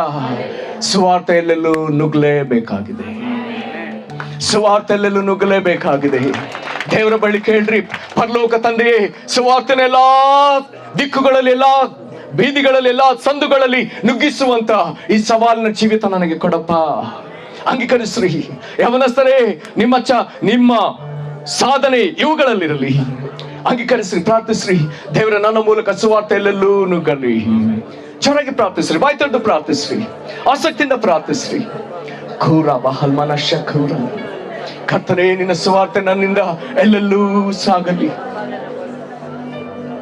ರಖೇಲೆ ಮೆಹಲ ಸಖೂರ. ಕರ್ತನೇ, ಈ ಪ್ರಾರ್ಥಿಸುವವರ ಪ್ರಾರ್ಥನೆಯನ್ನು ಅಂಗೀಕರಿಸಪ್ಪ. ನಿನಗೆ ಮಹಿಮೆ ಆಗಲಿ. ನಿನಗೆ ಸ್ತೋತ್ರ, ನಿನಗೆ ಸ್ತೋತ್ರ. ಯೇಸು ಕ್ರಿಸ್ತನ ಹೆಸರಲ್ಲಿ ಬೇಡ್ತೇವೆ ನಮ್ಮ ತಂದೆಗೆ, ಆಮೆನ್. ಹಲ್ಲೆಲೂಯಾ. ಎಲ್ಲೆಲ್ಲೂ ವಾಕ್ಯ ಹೇಳ್ತದೆ, ಇತ್ತಲಾಗಿ ಅವರು ಹೊರಟು ಎಲ್ಲೆಲ್ಲಿ ಸುವಾರ್ತೆಯನ್ನು ಸಾರಿದರು. ಸಾರೋ ಕೆಲಸ ದೇವರು ನಮಗೆ ಕೊಟ್ಟಿದ್ದಾನೆ. ಆಮೆನ್. ಈ ವಾಕ್ಯದಲ್ಲಿ ಇನ್ನೊಂದು ಅದ್ಭುತವಾದ ಮಾತಿದೆ. ಅವರು ಸುವಾರ್ತೆ ಸಾರಿದ್ರಷ್ಟೇ, ಅವರು ಸಾರಿದ ವಾರ್ತೆಯನ್ನು ದೃಢಪಡಿಸಿದ್ದು ಅವರ ಜೊತೆ ಕರ್ತನು. ನೀವು ಇದನ್ನ ಕರ್ತನಾದ ಯೇಸು ಅಂತ ಹೇಳಿದ್ರು ತಪ್ಪಿಲ್ಲ, ಪವಿತ್ರ ಆತ್ಮನ ಅಂತ ಹೇಳಿದ್ರು ತಪ್ಪಿಲ್ಲ. ಯಾರ ಕುರಿತು ಸಾರಿದ್ರು ಆತನು ಅವರ ಮಧ್ಯೆ ಕೆಲಸ ಮಾಡಿದ್ದಾನೆ. ಹಲ್ಲೆಲೂಯಾ. ಹೇಗೆ? ಅದ್ಭುತ ಸೂಚಕ ಕಾರ್ಯಗಳ ಸಹಿತ. ನನಗೆ ಗೊತ್ತಿರೋದನ್ನು ಹೇಳ್ತೇನೆ. ಸುವಾರ್ತೆ ಸಾರಿದಾಗ ಮಾತ್ರವೇ ಪ್ರಪಂಚದಲ್ಲಿ ನಾನಾ ಬದಲಾವಣೆಗಳು ಬಂದದೆ. ಓಸ್ವಾಲ್ಡ್ ಜೆ ಸ್ಮಿತ್ ಅನ್ನುವಂತ ಭಕ್ತರು ಅವರು ಇಡೀ ಪ್ರಪಂಚದ ಒಂದು ಸುವಾರ್ತೆಯಿಂದ ಬದಲಾದ ಬದಲಾವಣೆಯನ್ನ ಭಯಂಕರವಾಗಿ ಹೇಳ್ತಾರೆ. ಅನೇಕ ಉದಾಹರಣೆಗಳಲ್ಲಿ ಒಂದು ಉದಾಹರಣೆ ಹೇಳ್ತೇನೆ. ಆಸ್ಟ್ರೇಲಿಯಾ ಈ ದಿನ ಬದಲಾಗುವುದಕ್ಕೆ ಕಾರಣ ಅವ್ರು ಹೇಳ್ತಾರೆ ಸುವಾರ್ತೆ. ಸುವಾರ್ತೆ ಹೋಗುವುದಕ್ಕೆ ಮೊದಲು ಆಸ್ಟ್ರೇಲಿಯಾದ ಮರುಭೂಮಿಯಲ್ಲಿ ಒಂದು ಮಗು, ಪುಟ್ಟ ಮಗು ವಿಪರೀತ ಅಳ್ತಾ ಇದ್ರೆ, ಆ ಮಗು ಅಳತ್ತೇನೋ ಅಂತ ಕಾರಣಕ್ಕಾಗಿ ಮಗುವಿನ ತಂದೆ ತಾಯಿಗಳು ಆ ಪ್ರದೇಶದ ಮಾಂತ್ರಿಕನಿಗೆ ಅದನ್ನ ಹೇಳ್ತಿದ್ರಂತೆ. ಆಗ ಮಾಂತ್ರಿಕನು ಬಂದು ಏನ್ ಮಾಡ್ತಿದ್ನಂತೆ, ಆ ಮರುಭೂಮಿಯಲ್ಲಿ ಆ ಮಗುವಿನ ಬಾಯಿ ತೆಗೆದು ಆ ಸುಡು ಅಥವಾ ಮರಳನ್ನ ಮಗುವಿನ ಬಾಯಲ್ಲಿ ತುಂಬಿಸ್ತಿದ್ನಂತೆ. ಆ ಮರಳು ತುಂಬಿದಾಗ ಮಗು ಉಸಿರಾಡ್ಲಿಕ್ಕಾಗದೆ ಏನು ಮಾಡ್ಲಿಕ್ಕಾಗದೆ ಅದು ಸಾಯ್ತಿತ್ತಂತೆ. ಇಂಥ ಪರಿಸ್ಥಿತಿಯಲ್ಲಿದ್ದ ಆಸ್ಟ್ರೇಲಿಯಾ ಬದಲಾದದ್ದು ಹೇಗೆ? ಅವ್ರು ಹೇಳ್ತಾರೆ, ಸುವಾರ್ತೆ ಹೋದ ಮೇಲೆ ಇಡೀ ಆಸ್ಟ್ರೇಲಿಯಾ ಬದಲಾಯಿತು. ಮಾಂತ್ರಿಕರ ಶಕ್ತಿ ಮುರಿಯಲ್ಪಡ್ತು, ಜನರ ಕಣ್ಣುಗಳು ತೆರೆಯಲ್ಪಡ್ತು. ಇನ್ನೊಂದು ಉದಾಹರಣೆ ಹೇಗಿದೆ, ಆಫ್ರಿಕಾದ ಒಂದು ಬಂದರು, ಅದಕ್ಕೆ ಒಂದು ವ್ಯಾಪಾರಿಗಳ ಹಡಗು ಆ ಬಂದರಿಗೆ ಬಂದು ಆಗತಾನೆ ತಲುಪ್ತದೆ. ಆ ಹಡಗಿನಿಂದ ಕೆಳಗೆ ಬಂದರಿನಲ್ಲಿ ಆಫ್ರಿಕಾದ ಕೆಲವು ಜನರು ನಿಂತಿದ್ದಾರೆ. ಬಿಳಿ ಚರ್ಮದ ವ್ಯಾಪಾರಸ್ಥರು ಆಫ್ರಿಕಾದಲ್ಲಿ ಇಳಿಯುವಾಗ, ಅವರು ಇಳಿದು ಬರುವಾಗ ಅವರ ಕಣ್ಣಿಗೆ ಈ ಕಪ್ಪು ಮನುಷ್ಯರು ಆಫ್ರಿಕಾದವರು ಅಲ್ಲಿ ನಿಲ್ತಾರೆ, ಅಲ್ಲಿ ಇರೋದನ್ನ ಅವರು ನೋಡ್ತಾರೆ. ಆಗ ಏನಾಗ್ತದೆ, ಈ ವ್ಯಾಪಾರಸ್ಥರು ಕೆಳಗೆ ಬರುವಾಗ ಅಲ್ಲಿ ನಿಂತಿದ್ದ ಆಫ್ರಿಕಾದ ಆ ಜನರನ್ನು ನೋಡಿ ವಿಪರೀತ ತಮಾಷೆ ಮಾಡ್ತಾರೆ, ಗೇಲಿ ಮಾಡ್ತಾರೆ. ಅವ್ರನ್ನ ನಾನಾ ಮಾತುಗಳಿಂದ ಅವ್ರನ್ನ ಟೀಕಿಸ್ತಾರೆ, ಚೆಡಿಸ್ತಾರೆ. ಅವ್ರೇನೇ ಹೇಳಿದ್ರು ಆಫ್ರಿಕಾದ ಜನ ಸುಮ್ಮನೆ ನಿಂತಿದ್ರು, ಏನೂ ಮಾತನಾಡ್ಲಿಲ್ಲ. ಅಷ್ಟೊತ್ತಿಗೆ ವ್ಯಾಪಾರಿಗಳ ಈ ಬಿಳಿಯರ ಕಣ್ಣಿಗೆ ಒಬ್ಬನ ಕೈಯಲ್ಲಿ ಬೈಬಲ್ ಸಹ ಕಾಣ್ತದೆ. ಅದು ನೋಡಿ ಮತ್ತೇನೋ ಗೇಲಿ ಮಾಡ್ತಾರೆ. ಅಯ್ಯೋ ಇವರೇನು ಬೈಬಲ್ ಓದೋರು ಹಾಗೆ ಅಂತ ವಿಪರೀತ ಗೇಲಿ ಮಾಡ್ತಾರೆ. ಅದಕ್ಕೂ ಸುಮ್ಮನಿರ್ತಾರೆ. ಇವರ ಚೇಷ್ಟೆ ಜಾಸ್ತಿ ಆದಾಗ ಆಫ್ರಿಕಾದ ಗುಂಪಿನ ನಾಯಕ ಮಾತನಾಡ್ತಾನೆ. ಅವನು ಹೇಳ್ತಾನೆ, ಇಫ್ ನಾಟ್ ದಿಸ್ ಬೈಬಲ್, ಈ ಬೈಬಲ್ ಅನ್ನೋದು ನಮಗೆ ಸಿಗದೆ ಹೋಗಿದ್ರೆ, ನಿಮಗೆ ಗೊತ್ತಿರ್ಲಿ, ನಾವೆಲ್ಲರೂ ಒಂದು ಕಾಲದಲ್ಲಿ ನರಭಕ್ಷಕರು. ನಾವು ನರಭಕ್ಷಕರಾಗಿಯೇ ಇದ್ದಿದ್ರೆ ಈ ಬೈಬಲ್ ನಮ್ಮನ್ನ ಈಗ ಮನುಷ್ಯನಾಗಿ ಮಾರ್ಪಡಿಸಿದೆ. ಒಂದ್ ವೇಳೆ ನಾವು ನರಭಕ್ಷಕರಾಗಿದ್ರೆ ನಿಮ್ಮಲ್ಲಿ ಯಾರೊಬ್ಬರು ಈಗ ಉಳಿತಿರ್ಲಿಲ್ಲ, ಎಲ್ಲರನ್ನ ತಿಂದಾಕ್ತಿದ್ವಿ ಅಂತಾರೆ. ಅವರೆಲ್ಲರೂ ಒಂದೇ ಸತಿ ಗಾಬರಿ ಆಗ್ತಾರೆ. ವಾಕ್ಯ ಪ್ರಪಂಚವನ್ನ ಬದಲಾಯಿಸಿದೆ. ವಿಪರೀತ ಬದಲಾವಣೆ ಪ್ರಪಂಚದಲ್ಲಿ ಬಂದದ್ದು ಸುವಾರ್ತೆಯಿಂದಲೇ. ನನಗೆ ಗೊತ್ತಿರೋ ಪ್ರಕಾರ ಶತಮಾನಗಳು ಅತಿ ಹೆಚ್ಚು ಹಣ ವ್ಯಯವಾದದ್ದು ಸುವಾರ್ತೆ ಸೇವೆಗಾಗಿ. ಹಲ್ಲೆಲೂಯಾ. ಹಾಗಾದ್ರೆ ನಮಗೊಂದು ಸವಾಲು ಬರಲಿ, ನನ್ನ ಹಣ ಅಧಿಕವಾಗಿ ಸುವಾರ್ತೆ ಸೇವೆಗಾಗಿ ಖರ್ಚಾಗಲಿ. ಅದರಲ್ಲಿ ಸ್ವಲ್ಪ ಉಳಿದದ್ದು ನನಗಿರ್ಲಿ, ಮಿಕ್ಕದ್ದು ದೇವರ ರಾಜ್ಯಕ್ಕಾಗಿರಲಿ. ಹಲ್ಲೆಲೂಯಾ. ಹಾಗಾದ್ರೆ ಈ ಸುವಾರ್ತೆ ಸಾರಲೇಬೇಕು. ಸುವಾರ್ತೆ ಸಾರುವಾಗ ಮೊಂಡರ ಹೃದಯ, ಪಾಪಿಗಳ ಹೃದಯ ಮುರಿಯಲ್ಪಟ್ಟು ಮಾನಸಾಂತರವಾಗಿದೆ. ನರಕಕ್ಕೆ ಹೋಗ್ತಿದ್ದವರು ಪರಲೋಕಕ್ಕೆ ಸೇರಿದ್ದಾರೆ. ಸೈತಾನ ಸಹವಾಸದಲ್ಲಿದ್ದವರು ಪರಲೋಕ ದೇವರ ಸಹವಾಸಕ್ಕೆ, ಕ್ರಿಸ್ತನ ಸಹವಾಸಕ್ಕೆ ಬಂದಿದ್ದಾರೆ. ಸುವಾರ್ತೆ ಸಾರಿದಾಗ ರೋಗಗಳು ಗುಣವಾಗಿದೆ. ಸುವಾರ್ತೆ ಸಾರಿದಾಗ ಬಂಧನಗಳು ಮುರಿಯಲ್ಪಟ್ಟದೆ. ಸುವಾರ್ತೆ ಸಾರಿದಾಗ ದೆವ್ವಗಳ ಕಾಟ ಅಥವಾ ಮಾಟಮಂತ್ರಗಳ ಪ್ರಾಬಲ್ಯ ಅದು ಮುರಿದು ಹೋಗಿದೆ. ಹಾಗಾದ್ರೆ ಇಂಥ ಜೀವವುಳ್ಳ ವಾಕ್ಯ, ಇಂಥ ದೇವರ ಶಕ್ತಿಯಾಗಿರುವ ಶಿಲುಬೆ ಮಾತನ್ನ ದೇವರು ಈಗ ನಂಬಿ ನಿನ್ನ ಬಾಯಲ್ಲಿಟ್ಟಿದ್ದಾನೆ. ಯಾರ ಬಾಯಲ್ಲಿದೆ ಈಗ ಸುವಾರ್ತೆ? ಯಾರ ಬಾಯಲ್ಲಿದೆ ಹೇಳ್ರಿ? ನನ್ನ ಬಾಯಲ್ಲಿದೆ. ಓ, ದೇವರು ಇದನ್ನು ನಂಬಿ ನಿನ್ನ ಬಾಯಲ್ಲಿಟ್ಟಿದ್ದಾನೆ.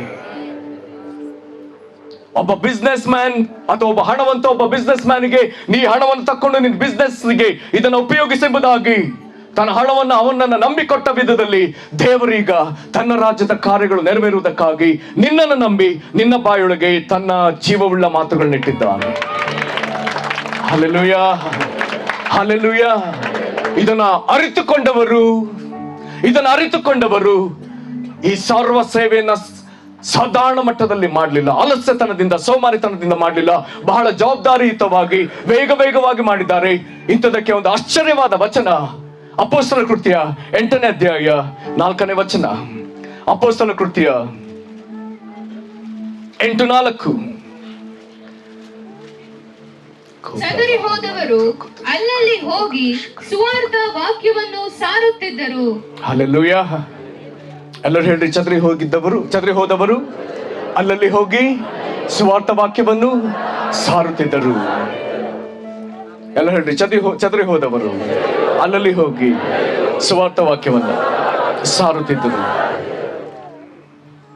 ಇದು ಸರಳವಾಗಿ ಅರ್ಥ ಮಾಡಿಕೊಳ್ಳುವಂತ ವಾಕ್ಯ ಅಲ್ವೇ ಅಲ್ಲ. ಚದರಿ ಹೋದವರು ಯಾಕೆ ಚದರಿ ಹೋದ್ರು? 7ನೇ ಅಧ್ಯಾಯದಲ್ಲಿ ಇಡೀ ಯೆರೂಸಲೇಮಿನಲ್ಲಿ ವಿಪರೀತ ಹಿಂಸೆ ಬಂದಿದೆ. ಸೌಲನೆಂಬ ಒಬ್ಬ ಕಠೋರ ಮನುಷ್ಯ ಎದ್ದಿದ್ದಾನೆ, ಅಥವಾ ಸೌಲನೆಂಬ ಆ ಕಾಲದ ಕಠೋರ ಉಗ್ರವಾದಿ ಎದ್ದಿದ್ದಾನೆ. ಯೇಸು ಹೆಸರನ್ನ ಹೇಳುವವರು, ಯೇಸು ಹೆಸರನ್ನ ಸಾರುವವರನ್ನ ಈಗ ಆತನು ಬಂಧಿಸಬೇಕು, ಅವ್ರನ್ನ ಪೀಡಿಸಬೇಕು, ಅವ್ರನ್ನ ಕೊಲ್ಬೇಕೆನ್ನುವಂತ ಛಲ ತೊಟ್ಟವನಿಗೆ ಎದ್ದಿದ್ದಾನೆ. ಅವನೊಂದಿಗೆ ಒಂದು ಗುಂಪೆ ಎದ್ದಿದೆ. ನೋಡಿ 5ನೇ ಅಧ್ಯಾಯ ತನಕ 7ನೇ ಅಧ್ಯಾಯದಲ್ಲಿ ಒಂದು ದೊಡ್ಡ ಹಿಂಸೆಯೇ ಪ್ರಾರಂಭವಾಯಿತು. ಮೊಟ್ಟ ಮೊದಲು ಸ್ಟೆಫನನು ಕೊಲ್ಲಲ್ಪಟ್ಟ. ಅಲ್ಲಿಂದ ಮನೆಗೆ ನುಗ್ಗಿದ್ದಾರೆ, ಖಂಡವನ್ನ ಹೊಡೆದಿದ್ದಾರೆ, ಖಂಡವನ್ನ ಕೊಲ್ತಿದ್ದಾರೆ, ಖಂಡ ಮನೆಗಳನ್ನ ಧ್ವಂಸಪಡಿಸ್ತಿದ್ದಾರೆ. ಈ ಹಿಂಸೆಯಲ್ಲಿ ವಿಶ್ವಾಸಿಗಳಿಗೆ ಯೆರೂಸಲೇಮಿನಲ್ಲಿ ಏನ್ ಮಾಡ್ಬೇಕು ಗೊತ್ತಾಗ್ಲಿಲ್ಲ. ಇದ್ದ ಅವಕಾಶ ಒಂದೇ, ಸುಮ್ನೆ ಮನೆ ಮಾರುಗಳನ್ನ ಬಿಟ್ಟು ಪ್ರಾಣ ಉಳಿಸ್ಕೊಂಡ್ರೆ ಸಾಕೆಂಬುದಾಗಿ ಓಟಕ್ಕಿರು ಕೀಳುವಂಥದ್ದು.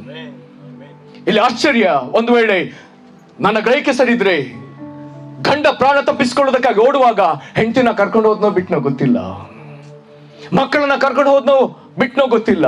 ಹೆಂಡತಿನೊಂದು ದಿಕ್ಕಿಗೆ ಓಡಿದ್ರೆ ಹೆಂಡತಿದ ಒಂದು ದಿಕ್ಕು, ಗಂಡ ಒಂದು ದಿಕ್ಕು, ಮಕ್ಕಳು ಒಂದು ದಿಕ್ಕು, ಹೀಗೆ ಮನೆ ಮಾರುಗಳನ್ನ ಬಿಟ್ಟು ಪ್ರಾಣ ಉಳಿಸ್ಕೊಂಡ್ರೆ ಸಾಕೆಂಬುದಾಗಿ ಬೇರೆ ಊರುಗಳಿಗೆ ಹೋಗಿದ್ದಾರೆ. ಹೀಗೆ ಹೋದವರಲ್ಲಿ ಕೆಲವರು ಸಮಾರ್ಯ ಪಟ್ಟಣಕ್ಕೆ ಹೋಗಿದ್ದಾರೆ. ಇದು ಬೇರೆ ಒಂದು ಸೀಮೆ. ಈಗ ಬೇರೆ ಸೀಮೆಗೆ ಹೋದವರಿಗೆ ಏನಿಲ್ಲ, ಉಳಿಲಿಕ್ಕೆ ಮನೆ ಇಲ್ಲ, ಕೈಯಲ್ಲಿ ಒಂದು ವೇಳೆ ದುಡ್ಡಿಲ್ಲ, ಹೊತ್ತು ತಿನ್ಲಿಕ್ಕೆ ಊಟ ಇಲ್ಲ, ಉಟ್ಕೊಳ್ಳಿಕ್ಕೆ ಸಾಕಷ್ಟು ಬಟ್ಟೆ ಇಲ್ಲ. ಹಾಗಾದ್ರೆ ಇವರ ಉಳಿವೆ ಇವರಿಗೆ ಪ್ರಶ್ನೆ ಆಗಿರುವಾಗ ಈ ಸ್ಥಿತಿಯಲ್ಲಿರುವ ಚದರಿ ಹೋದವರು ಈಗ ಏನ್ ದುಡಿಮೆ, ಎಲ್ಲಿ ಸೂರು, ಎಲ್ಲಿ ಊಟ, ಎಲ್ಲಿ ಬಟ್ಟೆ, ಇದನ್ನ ಚಿಂತಿಸದೆ ಚದರಿ ಹೋದವರ ಆದ್ಯತೆ ಎಲ್ಲವೂ ಒಂದೇ. ಚದರಿ ಹೋದವರು ಊಟ ಹುಡುಕ್ದೆ, ಮನೆ ಹುಡುಕ್ದೆ, ಬಟ್ಟೆ ಹುಡುಕ್ದೆ, ನಮ್ಮನ್ನ ಹುಡುಕ್ದೆ, ಏನು ಮಾಡದೆ ಸುವಾರ್ತೆಯನ್ನ ಸಾರ್ತಿದ್ದಾರೆ. ಕ್ರಿಸ್ತನ ಸಭೆ ಈ ದಿನದಲ್ಲಿ ಈ ನಿಲುವಿಗೆ ಬರಲೇಬೇಕಾಗಿದೆ. ಹಲ್ಲೆಲೂಯಾ. ಕಳೆದ ವಾರ ಒಬ್ಬ ದೇವರ ಸೇವಕರನ್ನು ನಾವು ಸಂಧಿಸಿದ್ವಿ. ನನ್ನೊಂದಿಗೆ ಸಂತು ಸಿದ್ದೆಲ್ಲ ಅವರನ್ನ ಸಂಧಿಸಿದ್ರು. ಅವ್ರ ಬಗ್ಗೆ ನನಗೆ ಕೆಲವು ವಿಚಾರಗಳು ಗೊತ್ತು. ಅದರಲ್ಲಿ ಒಂದು ವಿಚಾರ, ಯಾವ್ದಾದ್ರೂ ಆಟೋ ಹತ್ತಿ ಇಳಿಯೋದ್ರೊಳಗೆ ಆಟೋ ಚಾಲಕನಿಗೆ ಯೇಸು ಕ್ರಿಸ್ತನ ಬಗ್ಗೆ ಪೂರ್ತಿ ಹೇಳಿ ಇಳಿತಾರೆ. ಅವರಿಗೆ ವಯಸ್ಸು 93. ಅವರೊಬ್ಬ ಅಜ್ಜಿ ಊರುಗೋಲು ಇಟ್ಕೊಂಡು ಇನ್ನೊಬ್ಬರ ನೆರವಿನಲ್ಲಿ ಇರ್ಬೇಕಾದವರು ಆಟೋ ಹತ್ತಿದ್ರೆ, ಆಟೋ ಹತ್ತಿ ಕೂತ್ ಮೇಲೆ ಆ ಆಟೋ ಡ್ರೈವರ್ನ ಪ್ರೀತಿಯಿಂದ ಮಗನಾಗಿ ಮಾತನಾಡಿಸಿ ಅವ್ರಿಗೆ ಯೇಸು ಕ್ರಿಸ್ತನ ಬಗ್ಗೆ ಎಲ್ಲಾ ಮೇಲುಗಳನ್ನ ಹೇಳಿ ಇಳಿತಾರೆ. ಟ್ಯಾಕ್ಸಿ ಬುಕ್ ಮಾಡ್ಕೊಂಡ್ರೆ, ಓಲಾ ಹತ್ತಿದ್ರೆ ಕಾರ್ ಡ್ರೈವರ್ಗೆ ಯೇಸು ಕ್ರಿಸ್ತನ ಬಗ್ಗೆ ಹೇಳಿಯೇ ಇಳಿತಾರೆ. 93 ವಯಸ್ಸು ಅಜ್ಜಿ ಈ ಪ್ರಾಯದಲ್ಲಿ ಈಗಲೂ ಇದನ್ನ ಜವಾಬ್ದಾರಿಯಿಂದ ಮಾಡುವುದಾದರೆ, ಎಲ್ಲಾ ಬಲವನ್ನ ಹೊಂದಿರುವ ನೀನು, ಎಲ್ಲಾ ಸವಲತ್ತುಗಳನ್ನ ಹೊಂದಿರುವ ನೀನು ಈ ಸುವಾರ್ತೆ ಸಾರುವ ಕೆಲಸವನ್ನ ಇದು ನನ್ನದಲ್ಲ ಎಂಬುದಾಗಿ ಪಕ್ಕಕ್ಕಿಡಲೇಬೇಡ. ಒಂದು ವೇಳೆ ಶಾಪ ಬಂದಿತ್ತು. ಸುವಾರ್ತೆ ಸಾರುವಂತದ್ದು ಮತ್ತೊಬ್ಬರ ಜೀವ ಉಳಿಸುವ ಕಾರ್ಯ. ಸುವಾರ್ತೆ ಸಾರುವಂತದ್ದು ಇದರ ಅರ್ಥ ಮತ್ತೊಬ್ಬರ ಜೀವ ಉಳಿಸುವುದು ಎಂಬುದಾಗಿ ಹೇಳಿದ್ರೆ, ನರಕದಿಂದ ತಪ್ಪಿಸಿ ಜೀವವುಳ್ಳ ದೇವರೊಂದಿಗೆ ಸೇರಿಸುವ ದೊಡ್ಡ ಜವಾಬ್ದಾರಿ ಇದನ್ನ ದೇವರು ನಿನಗೆ ಕೊಟ್ಟಿದ್ದಾನೆ. Hallelujah, hallelujah. ಓ ಕರ್ತನಿಗೆ ನಮ್ಮನ್ನು ಒಪ್ಪಿಸಿಕೊಡೋಣ. ಈ ವಾಕ್ಯದಲ್ಲಿ ಇನ್ನು ಸ್ವಲ್ಪ ನಾವು ಮುಂದಾಗಿ ನಾವು ಹೋಗೋಣ.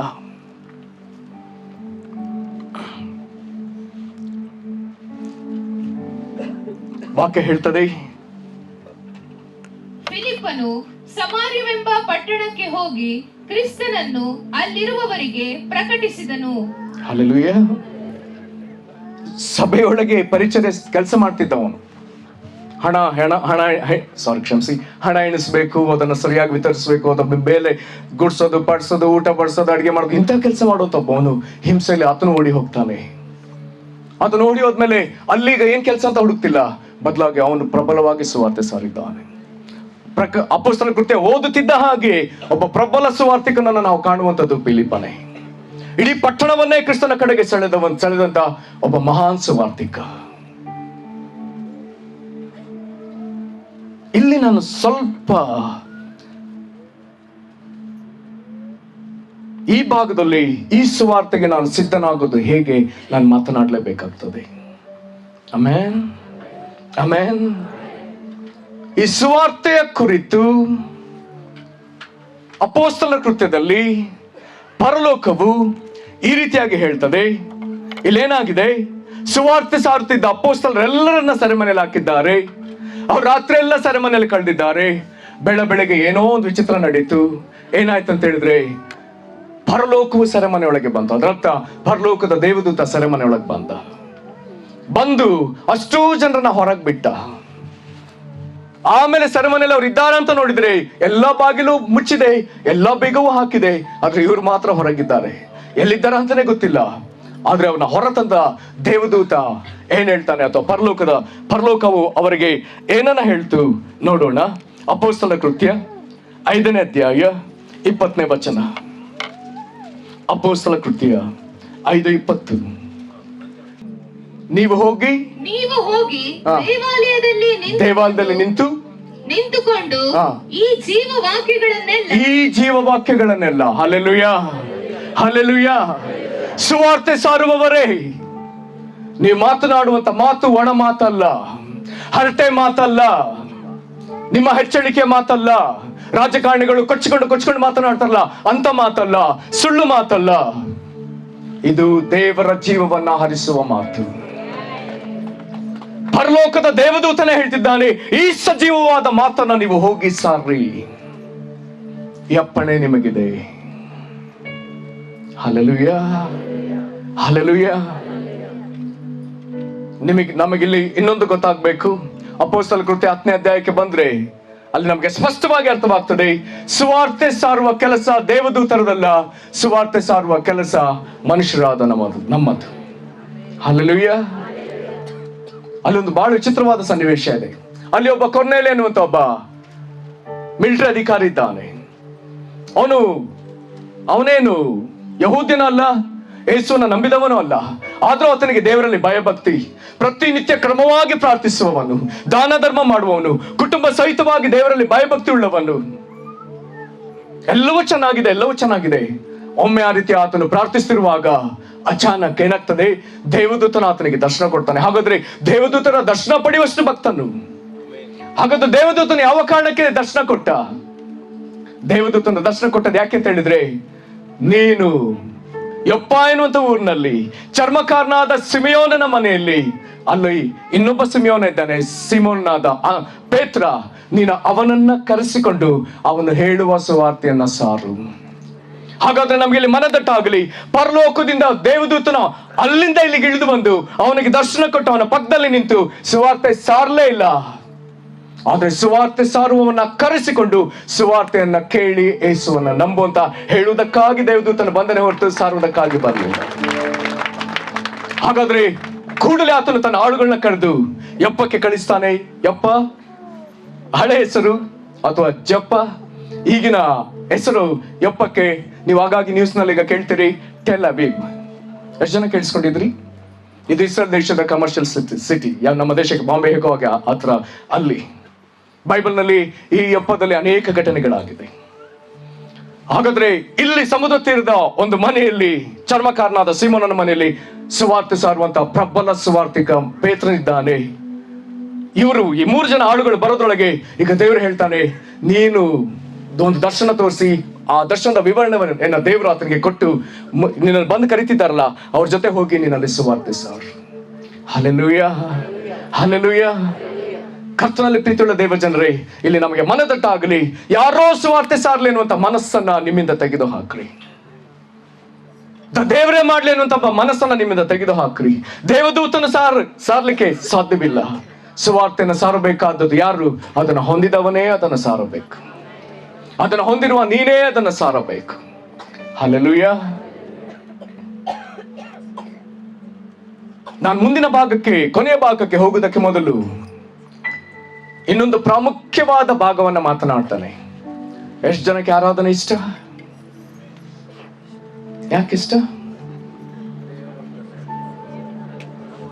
ಆರಾಧನೆಯಲ್ಲಿ ಏನ್ ಮಾಡ್ತೀರಿ? ಆರಾಧನೆಯಲ್ಲಿ ಏನ್ ಮಾಡ್ತೀರಿ? ಕೈ ಆಡಿಸ್ತೀರಾ? ದೇವರನ್ನ ಮಹಿಮೆ ಪಡಿಸ್ತೀರಾ? ಹಾಡು ಹೇಳ್ತೀರಾ? ವಾದ್ಯ ಬಾರಿಸ್ತೀರಾ? ಅಲ್ಲಿಗೆ ಆರಾಧನೆ ಆಯ್ತಾ? ಸಾರಿ, ನಿಮ್ಮ ಆರಾಧನೆಯನ್ನು ನಾನು ಅಳಿಲಿಕ್ಕೆ ನಾನು ಯಾರೂ ಅಲ್ಲ. ನೀವು ದೇವರಿಗೆ ತೋರಿಸುವಂತ ನಿಮ್ಮ ಭಕ್ತಿ ಗೌರವಕ್ಕಾಗಿ ದೇವರಿಗೆ ಸ್ತೋತ್ರ. ಆದ್ರೆ ಆರಾಧನೆಗೆ ಇನ್ನೂ ಅನೇಕ ವಿಚಾರಗಳನ್ನ ವಾಕ್ಯ ಕಲಿಸ್ತದೆ. ಆದ್ರೆ ಸಾಧಾರಣ ನಾವು ಹಾಡು ಅಂತ ಬಂದಾಗ ಅದನ್ನು ಆರಾಧನೆ ಎಂಬುದಾಗಿ ಪರಿಗಣಿಸ್ತೇವೆ. ಅದೊಂದು ಭಾಗ, ನಾನಿಲ್ಲ ಅಂತ ಹೇಳಲ್ಲ. ಆದ್ರೆ ಇನ್ನೂ ಅನೇಕ ವಿಶೇಷ ಭಾಗಗಳಿದೆ. ಅದರಲ್ಲಿ ಭಕ್ತನಾದ ಪೌಲ ದೇವರನ್ನು ಹೇಗೆ ಆರಾಧಿಸಿದೆ ಅಂತ ಆತನು ಹೇಳ್ಕೊಳ್ತಾನೆ. ಆ ಭಾಗವನ್ನ ನೋಡೋಣ. ರೋಮ 1ನೇ ಅಧ್ಯಾಯ 10ನೇ ವಚನ. ರೋಮ ಪತ್ರಿಕೆ 1ನೇ ಅಧ್ಯಾಯ 10ನೇ ವಚನ.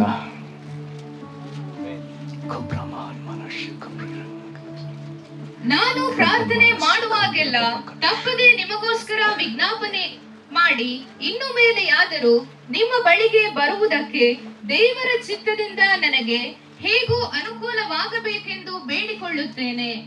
ಇದಕ್ಕೆ ದೇವರೇ ನನ್ನ ಸಾಕ್ಷಿ. ಆತನ ಮಗನ ಸುವಾರ್ತೆಯನ್ನು ಸಾರುತ್ತಾ ಆತನನ್ನೇ ನನ್ನ ಆತ್ಮದಲ್ಲಿ ಆರಾಧಿಸುವನಾಗಿದ್ದೇನೆ. ಆರಾಧನೆಯಲ್ಲಿ ಇನ್ನೊಂದು ಮಹತ್ತರವಾದ ಭಾಗವಿದೆ. ಯಾವ ದೇವರನ್ನು ಆರಾಧಿಸ್ತೇವೋ ಆ ದೇವರ ಮಗನ ಸುವಾರ್ತೆಯನ್ನ ಸಾರುತ್ತಾ ನನ್ನ ಆತ್ಮದಲ್ಲಿ ದೇವರನ್ನು ಆರಾಧಿಸುವ ಒಂದು ದೊಡ್ಡ ಭಾಗವಿದೆ. ಸುವಾರ್ತೆ ಸಾರುವವರೇ, ನೀನು ಸುವಾರ್ತೆ ಸಾರುವಾಗಲೇ ಆತ್ಮದಲ್ಲಿ ದೇವರನ್ನ ಆರಾಧಿಸುವವನಾಗಿದ್ದಿ. ಇದೊಂದು ಆರಾಧನೆ ಇದೆ. ನಾನು ಅನಿಸ್ತೇನೆ ಕ್ರಿಸ್ತನ ಸಭೆಯಲ್ಲಿ ಅನೇಕರು ಇನ್ನೂ ಇದನ್ನು ಆರಂಭಿಸಲೇ ಇಲ್ಲ. ಸುವಾರ್ತೆ ಸಾರುತ್ತಾ ದೇವರನ್ನು ಆರಾಧಿಸುವ ಭಾಗಕ್ಕೆ ನಾವು ಅನೇಕರು ಬರಲೇ ಇಲ್ಲ. ಹಾಡು ಹೇಳ್ತಾ ಆರಾಧಿಸ್ಲಿಕ್ಕೆ ನಮಗೆ ಗೊತ್ತು, ರಾಗದೊಂದಿಗೆ ಆರಾಧಿಸ್ಲಿಕ್ಕೆ ಗೊತ್ತು, ಅಥವಾ ಕೆಲವು ಸ್ತುತಿ ಪದಗಳಿಂದ ಆರಾಧಿಸ್ಲಿಕ್ಕೆ ಗೊತ್ತು. ಈ ರೀತಿ ಅನೇಕ ವಚನಗಳು ನಮಗಿದೆ. ಈ ರೀತಿ ಅನೇಕ ವಿಧವಾದ ಆರಾಧನೆ ನಮಗೆ ವಾಕ್ಯದಲ್ಲಿದೆ. ಹಲ್ಲೆಲೂಯಾ. ಯಾರೊಂದಿಗಾದ್ರೂ ದೇವರೇನಾದ್ರೂ ಮಾತನಾಡ್ತಿದ್ದಾನ? ಒಬ್ಬರ ಹತ್ರ ಮಾತ್ರನಾ? ಕರ್ತನಲ್ಲಿ ಪ್ರೀತಿಯುಳ್ಳ ದೇವ ಜನರೇ, ದೇವರನ್ನ ಗಂಭೀರವಾಗಿ ಆರಾಧಿಸಲಿಕ್ಕೆ ನಿನ್ನನ್ನು ಒಪ್ಪಿಸಿಕೊಟ್ಟಿರುವುದಾದ್ರೆ ಸುವಾರ್ತೆ ಸಾರುತ್ತಲೇ ಆರಾಧಿಸುವಂತ ಇನ್ನೊಂದು ಭಾಗ ಮಹತ್ತರವಾಗಿ ಕ್ರಿಸ್ತನ ಸಭೆಗೆ ಕೊಡಲ್ಪಟ್ಟದೆ. ಆರಾಮ್ ಜೀವಿತವನ್ನ ದಯಮಾಡಿ ಬಿಡ್ರಿ. ಬೆಳಗ್ಗೆದ್ದೆ ಏನೋ ಮಾಡ್ಕೊಂಡೆ, ದುಡ್ದೆ, ಬಂದೆ, ಫ್ರೆಂಡ್ಸ್ ಜೊತೆ ಕಳ್ದೆ, ಮತ್ತೆ ಮನೆಗೆ ಬಂದೆ, ಊಟ ಮಾಡ್ದೆ, ಮೊಬೈಲ್ ನೋಡ್ದೆ, ಮಲ್ಕೊಂಡೆ. ಇದರಿಂದ ನಿನಗೂ ಪ್ರಯೋಜನ ಇಲ್ಲ, ದೇವರ ರಾಜ್ಯಕ್ಕೂ ಪ್ರಯೋಜನ ಇಲ್ಲ. ಆತ್ಮಗಳನ್ನ ನಾವು ಗೆಲ್ತಾ ಇಲ್ಲ. ನನ್ನಿಂದ ದೇವರ ರಾಜ್ಯಕ್ಕೆ ನಷ್ಟವಾಗ್ತಿದೆ ಎನ್ನುವಂತ ಈ ಒಂದು ಅಂಶವನ್ನ ನಾನು ಒಪ್ಪಿಕೊಂಡು ದೇವರ ಮುಂದೆ ಪಶ್ಚಾತ್ತಾಪ ಪಡಲೇಬೇಕು. ಯಾರಾದ್ರೂ ಪಶ್ಚಾತ್ತಾಪ ಪಡ್ಲಿಕ್ಕಿದ್ರೆ ಈಗಲೇ ಪಶ್ಚಾತ್ತಾಪ ಪಡ್ರಿ. ದೇವರೇ, ನನ್ನಿಂದ ನಿನ್ನ ರಾಜ್ಯಕ್ಕೆ ದೊಡ್ಡ ನಷ್ಟವಾಗ್ತಿದೆಯಲ್ಲ, ನಾನು ಸುವಾರ್ತೆ ಸಾರದೇ ಇರುವುದರಿಂದಲೇ ದೊಡ್ಡ ನಷ್ಟವಾಗ್ತಿದೆಯಲ್ಲ, ನನ್ನನ್ನು ಕ್ಷಮಿಸು. ಇನ್ನು ಮುಂದೆ ಈ ಒಂದು ಅಪವಾದ ನನಗೆ ಬೇಡ, ಸುವಾರ್ತೆ ಸಾರಲಿಕ್ಕೆ ನಾನು ಒಪ್ಪಿಸಿಕೊಡ್ತೇನೆ. ಯಾರಾದ್ರೂ ಪಶ್ಚಾತ್ತಾಪ ಪಡ್ಲಿಕ್ಕಿದ್ರೆ ಈಗಲೇ ಪ್ರಾರ್ಥಿಸ್ರಿ. ಕರ್ತನೇ, ನಾನು ಸುವಾರ್ತೆ ಸಾರದೆ, ನಿನ್ನ ಸಜೀವ ವಾಕ್ಯವನ್ನು ಅನೇಕರಿಗೆ ತಿಳಿಸದೆ, ಕ್ರಿಸ್ತನ ಕುರಿತಾಗಿ ಶಿಲ್ವೆ ವಾಕ್ಯವನ್ನು ಸಾರದೆ, ನಿನ್ನ ಪ್ರಿಯ ಮಗನಾದ ಯೇಸು ಕ್ರಿಸ್ತನ ಕುರಿತು ಹೇಳದೆ, ಬಾಯಿ ಬಿಟ್ಟು ನನ್ನ ಜೊತೆ ಹೇಳ್ಬೋದು, ಬಾಯಿ ಬಿಟ್ಟು ನನ್ನ ಜೊತೆ ಪ್ರಾರ್ಥನೆ ಹೇಳ್ಬೋದು. ದೇವರೇ, ನನ್ನಿಂದ ನಿನ್ನ ರಾಜ್ಯಕ್ಕೆ ನಾನು ನಷ್ಟವನ್ನುಂಟು ಮಾಡ್ತಿದ್ದೇನಪ್ಪ. ಇದು ನಾನು ನಿನಗೆ ಮಾಡ್ತಿರುವಂತ ದೊಡ್ಡ ದ್ರೋಹ ಕರ್ತನೆ. ದೇವರೇ, ಇದು ನಾನು ಮಾಡ್ತಿರುವಂತ ದೊಡ್ಡ ದ್ರೋಹ, ನನ್ನನ್ನು ಕ್ಷಮಿಸ್ರಿ. ದೇವರೇ, ಆರಾಧನೆಯಲ್ಲಿ ಕರ್ತನೆ ಆಡುವ ರಾಗ ಸ್ತುತಿ ಇಷ್ಟಕ್ಕೆ ನಾನು ಸೀಮಿತಗೊಳಿಸಿದೆ. ಆರಾಧನೆಯಲ್ಲಿ ಇನ್ನೊಂದು ಭಾಗ ಇದೆ ಎಂಬುದಾಗಿ ತೋರಿಸಿಕೊಟ್ಟಲ್ಲ, ನಿನಗೆ ಸ್ತೋತ್ರ. ಕರ್ತನೆ, ನಾನೀಗ ಕರ್ತನೆ ಸುವಾರ್ತೆ, ನಿನ್ನ ಪ್ರಿಯ ಮಗನ ಕುರಿತಾಗಿ ಸುವಾರ್ತೆನ ಸಾರುತ್ತಲೇ ನನ್ನ ಆತ್ಮದಲ್ಲಿ ನಿನ್ನನ್ನು ಆರಾಧಿಸುವ ಇನ್ನೊಂದು ಭಾಗವಿದೆಯಲ್ಲ, ನನ್ನನ್ನೀಗ ಆ ಒಂದು ಭಾಗಕ್ಕೆ ನನಗೆ ಬಡ್ತಿ ಕೊಡು ಸ್ವಾಮಿ. ನನಗೆ ಪ್ರಮೋಷನ್ ಬೇಕಪ್ಪ, ನನಗೆ ಪ್ರಮೋಷನ್ ಬೇಕು. ಕರ್ತನೇ, ನನ್ನನ್ನ ನಿನ್ನ ಹಸ್ತದಲ್ಲಿ ಈ ಒಂದು ಭಾಗಕ್ಕೆ ನಡೆಸಪ್ಪ. ಹಲ್ಲೆಲೂಯಾ. ಯಾರಾದ್ರೂ ನಾ ಸುವಾರ್ತೆ ಹೇಗ್ ಸಾರ್ಲಿ ಈ ಅಸಹಾಯಕತೆಯಲ್ಲಿ ಇಲ್ಲಿ ಕುಳಿತಿದ್ರೆ ಅಂತವ್ರಿಗಾಗಿ ನಾವು ಪ್ರಾರ್ಥಿಸೋಣ. ಹೇಳ್ರಿ, ದೇವರೇ, ಈ ಸುವಾರ್ತೆ ಸಾರ್ಲಿಕ್ಕೆ ನಾನು ಒಪ್ಪಿಸ್ಕೊಡ್ತೇನೆ, ಆದ್ರೆ ಹೇಗ್ ಸಾರ್ಬೇಕು ಗೊತ್ತಿಲ್ಲಪ್ಪ, ಆದ್ರೆ ನನ್ನನ್ನ ಸುವಾರ್ತೆ ಸಾರುವ ಈ ಕಾರ್ಯದಲ್ಲಿ ಶಕ್ತನನ್ನಾಗಿ ಮಾಡು, ನನ್ನನ್ನು ಸಫಲನನ್ನಾಗಿ ಮಾಡು, ನನ್ನನ್ನು ಜಯಶಾಲಿಯನ್ನಾಗಿ ಮಾಡು. ಆತ್ಮಗಳನ್ನ ಗೆಲ್ಲುವುದರಲ್ಲಿ ನಾನು ನಿನಗೆ ಫಲ ಕೊಡುವ ಮರವಾಗಲಿ, ಹೆಚ್ಚೆಚ್ಚಾಗಿ ಫಲ ಕೊಡುವ ಮರವಾಗಲಿ. ದೇವರೇ, ನಾನು ಕೊಯ್ಯುವ ಸುಗ್ಗಿ ಅದು ಅಲ್ಪ ಪ್ರಮಾಣದಲ್ಲಪ್ಪ, ದೊಡ್ಡ ದೊಡ್ಡ ಹೊರೆಯನ್ನು ನಾನು ಸುಗ್ಗಿಯಾಗಿ ಕೊಯ್ಬೇಕಪ್ಪ. ದೊಡ್ಡ ದೊಡ್ಡ ಸಿವಿಡುಗಳನ್ನ ನಾನು ಬಾಚಿ ನಿನ್ನ ಕೈಗೆ ನಾನು ಕೊಡಬೇಕು. ಕೃಪೆ ಕೊಡು ರಾಜ, ಕೃಪೆ ಕೊಡು. ನಿನಗೆ ಮಹಿಮೆ ಆಗಲಿ. ಯೇಸು ಕ್ರಿಸ್ತನ ಹೆಸರಿನಲ್ಲಿ ಬೇಡಿದ್ದೇವೆ ನಮ್ಮ ತಂದೆಯೇ, ಆಮೇನ್. ಹಲ್ಲೆಲೂಯಾ. ಯಾರು ಸುವಾರ್ತೆ ಸಾರ್ತಾರೆ? ಯಾರಿಗೆ ಸುವಾರ್ತೆ ಸಾರ್ಲಿಕ್ಕೆ ಆಗ್ತದೆ?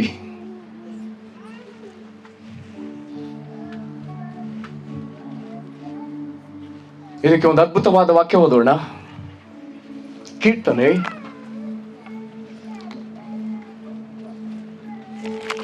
126, 5 ಮತ್ತು 6ನೇ ವಚನ. ಕೀರ್ತನೆ 126, 5, 6 ವಚನ. ಹಲ್ಲೆಲೂಯಾ. ಒಂದು ನಿಮಿಷ. ವಾಕ್ಯ ಯಾರಿಗಂತ ಹೇಳಿದ್ರೆ, ಸುವಾರ್ತೆ ಸೇವೆಗೆ ನನ್ನನ್ನು ಒಪ್ಪಿಸ್ಕೊಡ್ತೇನೆ ನಾನು ಅವರಿಗೆ. Amen, amen, amen. ಸಭೆ, ಹಲ್ಲೆಲೂಯಾ. ಇದೊಂದು ಪ್ರಾಮುಖ್ಯವಾದ ವಾಕ್ಯ. ಕೀರ್ತನೆ 126, 5, 6 ವಚನ. 5ನೇ ವಚನ. ಕಣ್ಣೀರಿನಿಂದ ಬಿತ್ತುವವರು ಉತ್ಸಾಹದಲ್ಲಿ ಕೊಯ್ಯುವರು, ಅಮೂಲ್ಯವಾದ ಬೀಜವನ್ನು ಹೊತ್ತುಕೊಂಡು ಅಳುತ್ತಾ ಹೋಗುವವನು.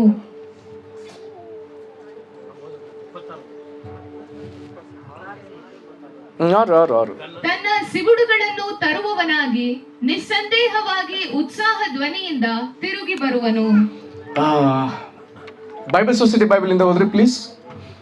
ಅಳುತ್ತಾ ಬಿತ್ತುವವರು ಹಾಡುತ್ತಾ ಕೊಯ್ಯುವರು, ದುಃಖಿಸುತ್ತಾ ಬೀಜವನ್ನು ತೆಗೆದುಕೊಂಡು ಹೋಗುವವನು ಹರ್ಷಿಸುತ್ತಾ ಸಿಗುಡುಗಳನ್ನು ಹೊತ್ತುಕೊಂಡು ಬರುವನು. ಆಮೆನ್. ಎಷ್ಟು ಜನ ಕೇಳಿಸ್ಕೊಳ್ಳಿಲ್ಲ? ಎಷ್ಟು ಜನ ಕೇಳಿಸ್ಕೊಂಡ್ರಿ? ಎಷ್ಟು ಜನ ಕೇಳಿಸ್ಕೊಳ್ಳಿಲ್ಲ? ಸರಿ, ಎಷ್ಟು ಜನಕ್ಕೆ ಮತ್ತೆ ಓದ್ಬೇಕಾ? ಕೇಳಿಸ್ಕೊಳ್ತೀರಾ? ಮತ್ತೆ. ಅಳುತ್ತಾ ಬಿತ್ತುವವರು ಹಾಡುತ್ತಾ ಕೊಯ್ಯುವರು. ಏನಂತೆ? ಅಳುತ್ತಾ ಬಿತ್ತುವವರು ಹಾಡುತ್ತಾ ಕೊಯ್ಯುವರು. ನೆಕ್ಸ್ಟ್ 6ನೇ ವಚನ. ದುಃಖಿಸುತ್ತಾ ಬೀಜವನ್ನು ತೆಗೆದುಕೊಂಡು ಹೋಗುವವನು. ದುಃಖಿಸುತ್ತಾ ಬೀಜವನ್ನು ತೆಗೆದುಕೊಂಡು ಹೋಗುವವನು ಹರ್ಷಿಸುತ್ತಾ ಸಿಗುಡುಗಳನ್ನು ಹೊತ್ತುಕೊಂಡು ಬರುವನು. ಹಲ್ಲೆಲೂಯಾ. 5ನೇ ವಚನದಲ್ಲಿ ಎಷ್ಟು ಜನ ಇದ್ದಾರೆ? 6ನೇ ವಚನದಲ್ಲಿ ಎಷ್ಟು ಜನ ಇದ್ದಾರೆ ನೋಡ್ರಿ. 5ರಲ್ಲಿ ಅಳುತ್ತಾ ಬಿತ್ತುವವರು ಎಷ್ಟು ಜನ ಇದ್ದಾರೆ? ಎಣಿಕೆ ಇಲ್ಲದಷ್ಟಿದ್ದಾರೆ. ಹಾಡುತ್ತಾ ಕೊಯ್ಯುವರು ಎಷ್ಟು ಜನ ಇದ್ದಾರೆ? ಲೆಕ್ಕವಿಲ್ಲದಷ್ಟಿದ್ದಾರೆ. 6ನೇ ವಚನ. ದುಃಖಿಸುತ್ತಾ ಬೀಜವನ್ನ ತೆಗೆದುಕೊಂಡು ಎಷ್ಟು ಜನ ಇದ್ದಾರೆ? ಒಬ್ಬನೇ. ಸುವಾರ್ತೆ ಸಾರುವವರೇ, ಈ ಒಬ್ಬನ ಮೇಲೆ ನನ್ನ ದೃಷ್ಟಿ ಬರಲಿ, ಈ ಒಬ್ಬನ ಮೇಲೆ ನಿನ್ನ ದೃಷ್ಟಿ ಇರಲಿ. ಆಮೇಲೆ ಹರ್ಷಿಸುತ್ತಾ ಸಿವುಡನ್ನ ಹೊತ್ತುಕೊಂಡು ಹೋಗು ನೂನ. ಎಷ್ಟು ಜನ ಇಲ್ಲಿ? ಒಬ್ಬನೇ. ಈಗ ನಾನು ಹೇಳ್ದಂಗೆ ಓದ್ತೀರಾ? ಮೊದಲು 6ನೇ ವಚನದ ಮೊದಲನೇ ಸಾಲು. ದುಃಖಿಸುತ್ತಾ ಬೀಜವನ್ನು ತೆಗೆದುಕೊಂಡು ಹೋಗುವವನು. ಹಲ್ಲೆಲೂಯಾ. ಸುವಾರ್ತೆ ಸಾರುವವರೇ, ನಿಮ್ಮ ಕಣ್ಣೆದುರು ಒಬ್ಬನನ್ನ ನೋಡ್ರಿ. ಅವನ ಕೈಯಲ್ಲಿ ಯಥೇಚ್ಛವಾದ ಸುವಾರ್ತೆ ಬೀಜವಿದೆ, ಸಜೀವ ವಾಕ್ಯವಿದೆ. ಅದೇ ಬೀಜ, ಅದನ್ನು ಆತನು ತಕ್ಕೊಂಡು ಆತನು ನಡೀತಾ ಬರ್ತಿದ್ದಾನೆ. ಆದ್ರೆ ಆತನ ಕಣ್ಣುಗಳಲ್ಲಿ ವಿಪರೀತ ಏನಿದೆ? ಕಣ್ಣೀರು. ವಿಪರೀತ ಕಣ್ಣೀರಿನೊಂದಿಗೆ ಬೀಜವನ್ನ ಹಿಡ್ಕೊಂಡಿದ್ದಾನೆ. ಯಾಕೆ? ಯಾರಾದ್ರೂ ನನ್ನ ಕೈಯಿಂದ ಈ ಸುವಾರ್ತೆ ಎಂಬ ಬೀಜವನ್ನ ತಕ್ಕೊಂಡು ಸಾರುವವರಿದ್ದಾರೋ, ನನ್ನಿಂದ ಇದನ್ನು ತೆಗೆದುಕೊಳ್ಳುವರಿದ್ದಾರೋ ಎಂಬುದಾಗಿ ಈತನು ಅನೇಕರನ್ನ, ಇಲ್ಲಿರುವಂತ ಎಲ್ಲರ ಬಳಿಗೆ ಆತನು ಬರ್ತಿದ್ದಾನೆ.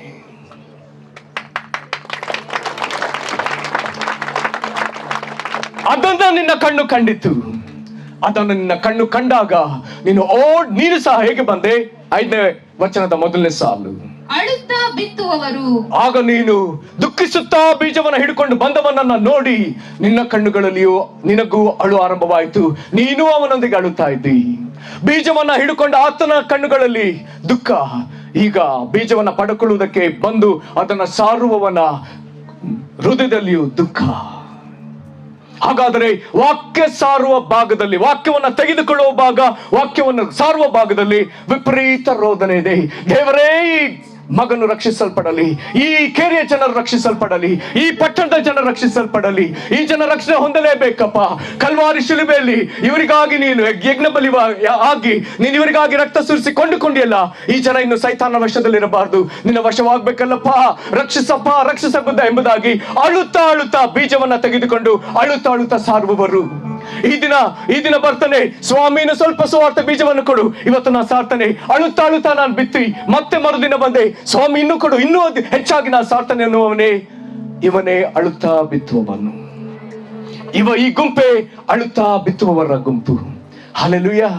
ಹೀಗೆ ವಾಕ್ಯವನ್ನ ಸಾರ್ತಾ ದಿನಗಳು ಕಳೆದ ಮೇಲೆ ಹಿಂದಕ್ಕೆ ತಿರುಗಿ ನೋಡಿದ್ರೆ ಇವನೆಲ್ಲಿ ವಾಕ್ಯ ಬಿತ್ತಿದ್ನೋ ಅವರೆಲ್ಲರೂ ಈಗ ಕ್ರಿಸ್ತನನ್ನ ನಂಬಿ ಸಿದ್ಧವಾದ ಫಸಲು ಕೊಟ್ಟ ಬೆಳೆಯಾಗಿ ನಿಂತಿದ್ದಾರೆ.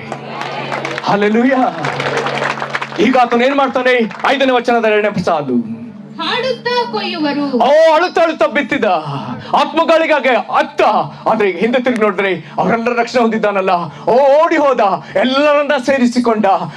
ಒಬ್ಬ ವ್ಯವಸಾಯಗಾರ ಬೆಳೆದ ಬೆಳೆಯನ್ನ ಆತನು ಕುಡುಗೋಲು ಹಾಕಿ ಕೊಯ್ದು ಸಿವುಡು ಕಟ್ಟುವ ವಿಧದಲ್ಲಿ ಎಲ್ಲರನ್ನ ಬಾಚಿಕೊಂಡು ಈ ಕಡೆ ಬರುವಾಗ ಮತ್ತೆ ಮೊದಲನೇವನು ಕಣ್ಣಿಗೆ ಕಂಡ. ಅವನು 6ನೇ ವಚನದಲ್ಲಿ 2ನೇವನು ಹರ್ಷಿಸುತ್ತಾ ಸಿವುಡುಗಳನ್ನು ಹೊತ್ತುಕೊಂಡು. ಯಾರು ಅಳುತ್ತಾ ಬೀಜವನ್ನು ತನ್ನೋ, ಈಗ ಅವನ ಕೈಗಳಲ್ಲಿ ಇರುವ ಬೀಜವೆಲ್ಲವೂ ಖಾಲಿಯಾಗಿದೆ. ಅನೇಕರು ಎದ್ದು ಆ ಬೀಜವನ್ನು ತೆಗೆದುಕೊಂಡು ವಾಕ್ಯ ಸಾರಿ ಆ ಬೀಜವನ್ನೆಲ್ಲ ಖಾಲಿ ಮಾಡಿದ್ದಾರೆ. ಈಗ ವಾಕ್ಯ ಸಾರಿದವರ ಕೆಲಸವೇನಂತ ಹೇಳಿದ್ರೆ, ಈಗ ಅವರು ಎಲ್ಲಿ ಬೆಳೆ ಕೊಯ್ದ್ರು, ಎಲ್ಲಿ ಆತ್ಮಗಳ ಸುಗ್ಗಿಯನ್ನು ಕಂಡ್ರು, ಅದನ್ನು ತೆಗೆದುಕೊಂಡು ಹೋಗಿ ಅವರೆಲ್ಲರೂ ಈ ಯೇಸುವಿನ ಕೈಗೆ ಆ ಸಿವಿಡನ್ನು ಒಪ್ಪಿಸ್ತಿದ್ದಾರೆ. ನೀನು ಬಂದೆ ಯೇಸುವಿಗೆ ನಿನ್ನ ಸಿವಿಡನ್ನು ಒಪ್ಪಿಸಿದೆ, ನೀನು ಬಂದೆ ಯೇಸುವಿಗೆ ನಿನ್ನ ಸಿವಿಡನ್ನು ಒಪ್ಪಿಸಿದೆ. ಹೀಗೆ ಎಲ್ಲರೂ ನೀವು ನಿಮ್ಮ ಸಿವಿಡನ್ನ ತಂದು ಯೇಸುವಿಗೆ ಒಪ್ಪಿಸ್ತೀರಿ. ಈಗ ಯೇಸು ಏನ್ ಮಾಡ್ತಿದ್ದಾನೆ? 6ನೇ ವಚನದ ಕೊನೆ ಸಾಲು. ಹರ್ಷಿಸುತ್ತಾ ಸಿವುಡುಗಳು. ಅದನ್ನು ಹರ್ಷಿಸ್ತಾ ದೊಡ್ಡ ಲೋಡ್ ಮಾಡ್ಕೊಂಡಿದ್ದಾನೆ. ಹಲ್ಲೆಲೂಯಾ. ಆಶ್ಚರ್ಯ. ನಾವು ಬೆಳೆದ ಬೆಳೆನ ತುಂಬಲಿಕ್ಕೆ ಎತ್ತಿನ ಗಾಡಿ ಬೇಕು, ಇಲ್ಲ ಟ್ರಾಕ್ಟರ್ ಬೇಕು, ಇಲ್ಲ ಲಾರಿಗಳು ಬೇಕು, ಟ್ರಕ್ಗಳೇ ಸಾಲು ಟ್ರಕ್ಗಳು ಬೇಕು. ಆತನ ದೇವರಿಗೆ ಸ್ತೋತ್ರ. ನಾವು ಸುವಾರ್ತೆ ಸಾರಿಗೆ ನಾವೆಲ್ಲರೂ ತಂದ ಆತ್ಮಗಳನ್ನ ಆತನು ಒಬ್ಬನೇ ತನ್ನ ತೋಳುಗಳಲ್ಲಿ ಎತ್ತಿಕೊಂಡು ಹರ್ಷಿಸುತ್ತಾ ಪರಲೋಕಕ್ಕೆ ಹೋಗ್ತಿದ್ದಾನೆ. ಅಲ್ಲಿ ಹೇಳ್ತದೆ, ಆತನು ಬರುವಾಗ ಏನಂತೆ? ಅಳುತ್ತಾ ದುಃಖಿಸುತ್ತಾ ಬೀಜವನ್ನ ತೆಗೆದುಕೊಂಡು ಹೋಗುವವನು. ಆತನು ಪರಲೋಕದಿಂದ ಭೂಮಿಗೆ ಅದನ್ನ ಈ ಬೀಜ ಸುವಾರ್ಥ ಬೀಜವನ್ನ ತಂದಿದ್ದಾನೆ. ಭೂಮಿಗೆ ಬಂದವನು ವಾಪಸ್ ಪರಲೋಕಕ್ಕೆ ಹೇಗೆ ಹೋಗ್ತಾನೆ? ಬೀಜಗಳ ಸಹಿತ ಹೋಗ್ಲಿಲ್ಲ. ಬದಲಾಗಿ ಒಂದೊಂದು ಬೀಜದಿಂದ ಬೆಳೆದ ಬೆಳೆ, ಅದರ ಫಸಲುಗಳನ್ನ ರಾಶಿಯಾಗಿ ತಕ್ಕೊಂಡು ಈಗ ಆತನು ವಾಪಸ್ ಎಲ್ಲಿಗೆ ಹೋಗ್ತಿದ್ದಾನೆ? ಹರ್ಷಿಸುತ್ತಾ ಸಿವುಡುಗಳನ್ನ ಹೊತ್ತುಕೊಂಡು ಆತನು ಪರಲೋಕಕ್ಕೆ ಹೋಗ್ತಿದ್ದಾನೆ. ಪರಲೋಕದಿಂದ ಹೊರಟವನು ಈಗ ಮತ್ತೆ ಪರಲೋಕಕ್ಕೆ ವಾಪಸ್ ಬಂದ. ಹಲ್ಲೆಲೂಯಾ. ಆತ್ಮಗಳ ಸುಗ್ಗಿ ಕ್ರಿಸ್ತನ್ನು ಕಂಡು ಅದನ್ನ ತೆಗೆದುಕೊಂಡು ಹೋಗ್ಲಿಕ್ಕೆ ಕಾರಣಕರ್ತರು ಯಾರು? ಹಾಗಾದ್ರೆ ಆತನು ದುಃಖಿಸುತ್ತಾ ಬರುವಾಗ ತನ್ನ ಕೈಯಿಂದ ಬೀಜವನ್ನು ತೆಗೆದುಕೊಂಡು ಅಳುತ್ತಾ ವಾಕ್ಯವನ್ನು ಬಿತ್ತಿದ ನೀನೇ ನಾಳೆ ಯೇಸು ನಿನ್ನ ನಿಮಿತ್ತ ಹರ್ಷಿಸುವುದಕ್ಕೆ ಕಾರಣ. ಹಲ್ಲೆಲೂಯಾ. ನೀನು ಮೊದಲು ಆತನ ನೀನು ದುಃಖದಲ್ಲಿ ಪಾಲುಗಾರನಾದೆ, ನಂತರದಲ್ಲಿ ಆತನ ಹರ್ಷದಲ್ಲಿ ನೀನು ಹರ್ಷದಲ್ಲಿ ಪಾಲುಗಾರನಾದೆ. ಹಲ್ಲೆಲೂಯಾ. ಹಾಗಾದ್ರೆ ಈ ಒಂದು ಜವಾಬ್ದಾರಿಯುತವಾದ ಕೆಲಸಕ್ಕೆ, ಈ ಜವಾಬ್ದಾರಿಯುತವಾದ ಕಾರ್ಯಕ್ಕೆ ಈಗಾಗಲೇ ನಾವು ಓದಿದ್ದೇವೆ. ವಾಕ್ಯ ಸ್ಪಷ್ಟವಾಗಿ ಹೇಳ್ತದೆ. ಅಪೊಸ್ತಲರ ಕೃತ್ಯ 2:17-18 ನೋಡಿದ್ದೇವೆ. ನಾವು ಪವಿತ್ರಾತ್ಮ ಭರಿತರಾಗಲೇಬೇಕು. ಆಮೆನ್. ಪವಿತ್ರಾತ್ಮ ಭರಿತರಾದ್ರೆ ನಮಗೆ ಯಾವ ಸಾಮರ್ಥ್ಯ ಸಿಗ್ತದೆ? 2ನೇ ಅಧ್ಯಾಯ 4ನೇ ವಚನ. ಅಪೊಸ್ತಲರ ಕೃತ್ಯ 2:4. ಅವರೆಲ್ಲರೂ ಪವಿತ್ರಾತ್ಮ ಭರಿತರಾಗಿ ಆ ಆತ್ಮ ತಮಗೆ ನುಡಿಯುವ ಶಕ್ತಿಯನ್ನು ಕೊಟ್ಟ ಪ್ರಕಾರ. ಹಲ್ಲೆಲೂಯಾ. ಕರ್ತನಲ್ಲಿ ಪ್ರೀತಿಯುಳ್ಳ ದೇವ ಜನರೇ, ತಂದೆ ತಾಯಿಗಳೇ, ಹಿರಿಯರೇ, ಯವನಸ್ಥರೇ, ಮಕ್ಕಳೇ, ನಮಗೆ ದೇವರ ನುಡಿಗಳನ್ನ ನುಡಿಯುವ ಶಕ್ತಿಯನ್ನ ನಮಗೆ ಕೊಡುವ ಆತನು ಪವಿತ್ರ ಆತ್ಮನು. ಪವಿತ್ರಾತ್ಮನ ಅಭಿಷೇಕ ಬರುವಾಗ ನಾನು ಯಾರಿಗೆ ಯಾವ ಮಾತುಗಳಿಂದ ಮಾತನಾಡಬೇಕು ಅದು ಅವರಿಗೆ ಬರ್ತದೆ. ಈಗಾಗಲೇ ಆರಂಭದಲ್ಲಿ ಓದಿದ್ದೇವೆ 1 ಕೊರಿಂಥ 14:3 ಪ್ರವಾದಿಸುವವನು, ದೇವರ ಪ್ರೇರಣೆಯಿಂದ ಮಾತನಾಡುವವನು, ಅವರವರಿಗೆ ಅವರ ಭಾಷೆಯಲ್ಲಿ ಆತನು ಮಾತನಾಡಿ ಅವರ ಭಕ್ತಿಯನ್ನ ವೃದ್ಧಿ ಮಾಡ್ತಾನೆ. ಪಾಪಿಗಳು ಮಾನಸಾಂತರ ಹೊಂತಾರೆ, ಅವಿಶ್ವಾಸಿಗಳು ವಿಶ್ವಾಸಕ್ಕೆ ಬರ್ತಾರೆ. ಹಲ್ಲೆಲೂಯ. ಬಿದ್ದು ಹೋದವರು ಮೇಲಕ್ಕೆ ನಿಲ್ತಾರೆ. ಕುಗ್ಗಿ ಹೋದ ಮನುಷ್ಯನೊಳಗೆ ಒಂದು ಪ್ರೋತ್ಸಾಹ ಉತ್ಸಾಹವನ್ನು ತುಂಬಿಸ್ತಾನೆ. ತೀರಾ ಸೊರಗಿದ ಮನುಷ್ಯನೊಳಗೆ ಆತನು ಆದರಣೆಯನ್ನು ತರ್ತಾನೆ, ಸಂತೈಸುವಿಕೆಯನ್ನು ತರ್ತಾನೆ. ಹಾಗಾಗಿ ಪ್ರತಿಯೊಂದು ಜನರನ್ನ ನಾವು ಸಂತೈಸುವ ಕೆಲಸ ಬಹಳವಾಗಿದೆ. ಕೊನೆಗೆ ಮುಗಿಸುವಂತ ಈ ಮಾತುಗಳೊಂದಿಗೆ ಮುಗಿಸ್ತೇನೆ. ಪ್ರಕಟಣೆ ಪುಸ್ತಕ ಬರೆಯುವಾಗ ಅಪೊಸ್ತಲನಾದ ಯೋಹಾನ ಒಂದು ವೇಳೆ 12 ಅಪೊಸ್ತಲರಲ್ಲಿ ಆತನೊಬ್ಬನೇ ಬದುಕಿರ್ಬೇಕು. ಕಾರಣ ಪ್ರಕಟಣೆ ಬರೆಯುವ ಕಾಲಕ್ಕೆ ಆತನು ಹೆಚ್ಚು ಕಮ್ಮಿ 100ರ ಗಡಿ ಅಥವಾ 99ರ ಕೊನೆಯ ಭಾಗಕ್ಕೆ ಆತನು ಬಂದಿರಬಹುದು. ಈ ಪ್ರಾಯದಲ್ಲಿ ಆತನು ಒಬ್ಬ ಸೆರೆ ಕೈದಿಯಾಗಿ ಎಫೆಸದಿಂದ ದೂರದ ಒಂದು ದ್ವೀಪ ಪತ್ಮೋಸ್, ಅದು ಜ್ವಾಲಾಮುಖಿಗಳಿಂದ ಅದೊಂದು ಒಣ ಪ್ರದೇಶ, ಮರಗಿಡ ಇದೆಯಲ್ಲೋ ಗೊತ್ತಿಲ್ಲ, ಆದ್ರೆ ಅಲ್ಲಿ ಕಲ್ಲಿನ ಕ್ವಾರೆ ಕೆಲಸ ಮಾಡುವಂತ ಸ್ಥಳ. ಅಲ್ಲಿ ಸೆರೆಯಾಳುಗಳನ್ನ ತಕೊಂಡೋಗಿ ಅಲ್ಲಿ ಕೆಲಸ ಮಾಡಿಸ್ತಿದ್ರು. ಈ ನಮ್ಮ ಅಪೊಸ್ತಲನಾದ ಯೋಹಾನ ಈ ಮುದಿ ವಯಸ್ಸಿನಲ್ಲಿ ಆತನು ಸೆರೆಯಾಳಾಗಿ ಆ ಕೆಲಸದಲ್ಲಿ ಆತನಿದ್ದಾನೆ. ಹಿಂಸೆ, ಪರಿಶ್ರಮ, ಮತ್ತೊಂದು ಕಡೆ ವಿಪರೀತ ವಯಸ್ಸಾಗಿದೆ. ವಯಸ್ಸಾದವ್ರಿಗೆ ಏನ್ ಬೇಕು?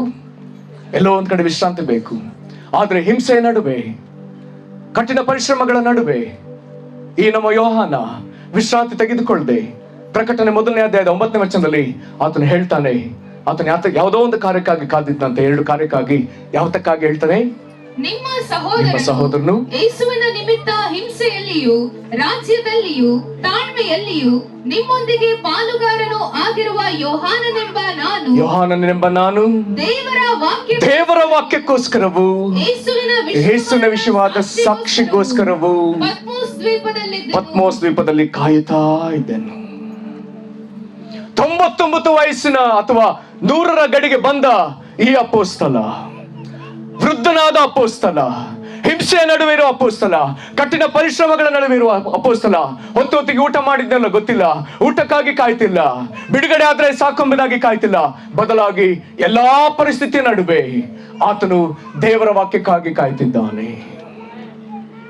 ದೇವರು ನಿನ್ನನ್ನು ಉಪಯೋಗಿಸ್ಲಿಕ್ಕೆ ಒಂದು ಕಡೆ ನಿನಗೆ ಅಭಿಷೇಕ ಬೇಕು, ಮತ್ತೊಂದು ಕಡೆ ಯಾವ ವಾಕ್ಯವನ್ನು ಮಾತನಾಡಬೇಕೆನ್ನುವುದಕ್ಕಾಗಿ ನೀನು ದೇವರ ಸಂದಲ್ಲಿ ಕಾಯುವುದಕ್ಕೆ ನಿನ್ನನ್ನು ಒಪ್ಪಿಸಿಕೊಡ್ಲೇಬೇಕು. ವಿಪರೀತ ಟಿವಿ ನೋಡ್ಕೊಂಡು, ಸೀರಿಯಲ್ಗಳನ್ನ ನೋಡ್ಕೊಂಡು ಸುವಾರ್ತೆ ಸಾರ್ತೇನೆ ಅನ್ನುವವರೇ, ನಿಮ್ಮಿಂದ ಸುವಾರ್ತೆ ಸೇವೆ ಸಾಧ್ಯವಿಲ್ಲ.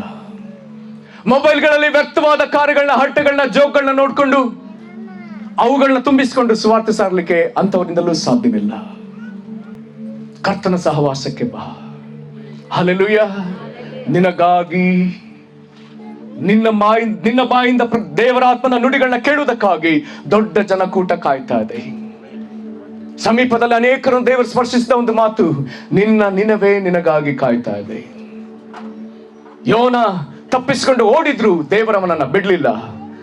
ಯೋನ ನಿನವೆ ಪಟ್ಟಣಕ್ಕೆ ವಾಕ್ಯ ಸಾರಬೇಕಾದವ ನೀನೇ, ಹಾಗಾಗಿ ನಿನ್ನನ್ನು ತಿರುಗಿ ನಾನು ಮುರಿತೇನೆ, ಬಾಂಬಿದಾಗಿ ಮುರಿದು ಅವನನ್ನ ನಿನವೆ ಪಟ್ಟಣದಲ್ಲಿ ಇಳಿಸ್ತಾನೆ.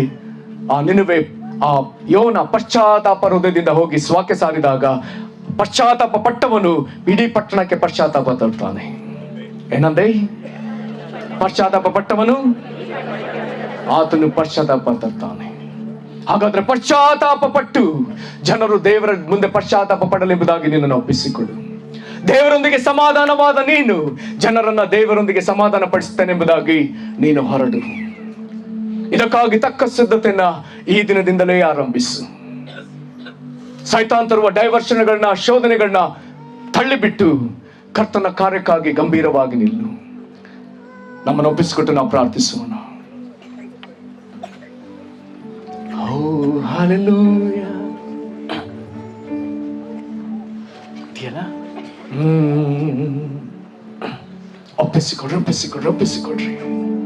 ಒಪ್ಪಿಸಿಕೊಡ್ರಿ.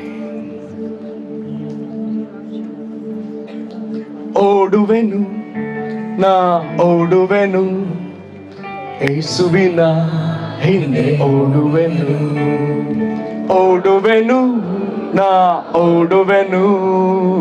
ಯೇಸುವಿನ ಹಿಂದೆ ಓಡುವೆನು. ಹಲ್ಲೆಲೂಯ ಹಲ್ಲೆಲೂಯ ಹಲ್ಲೆಲೂಯ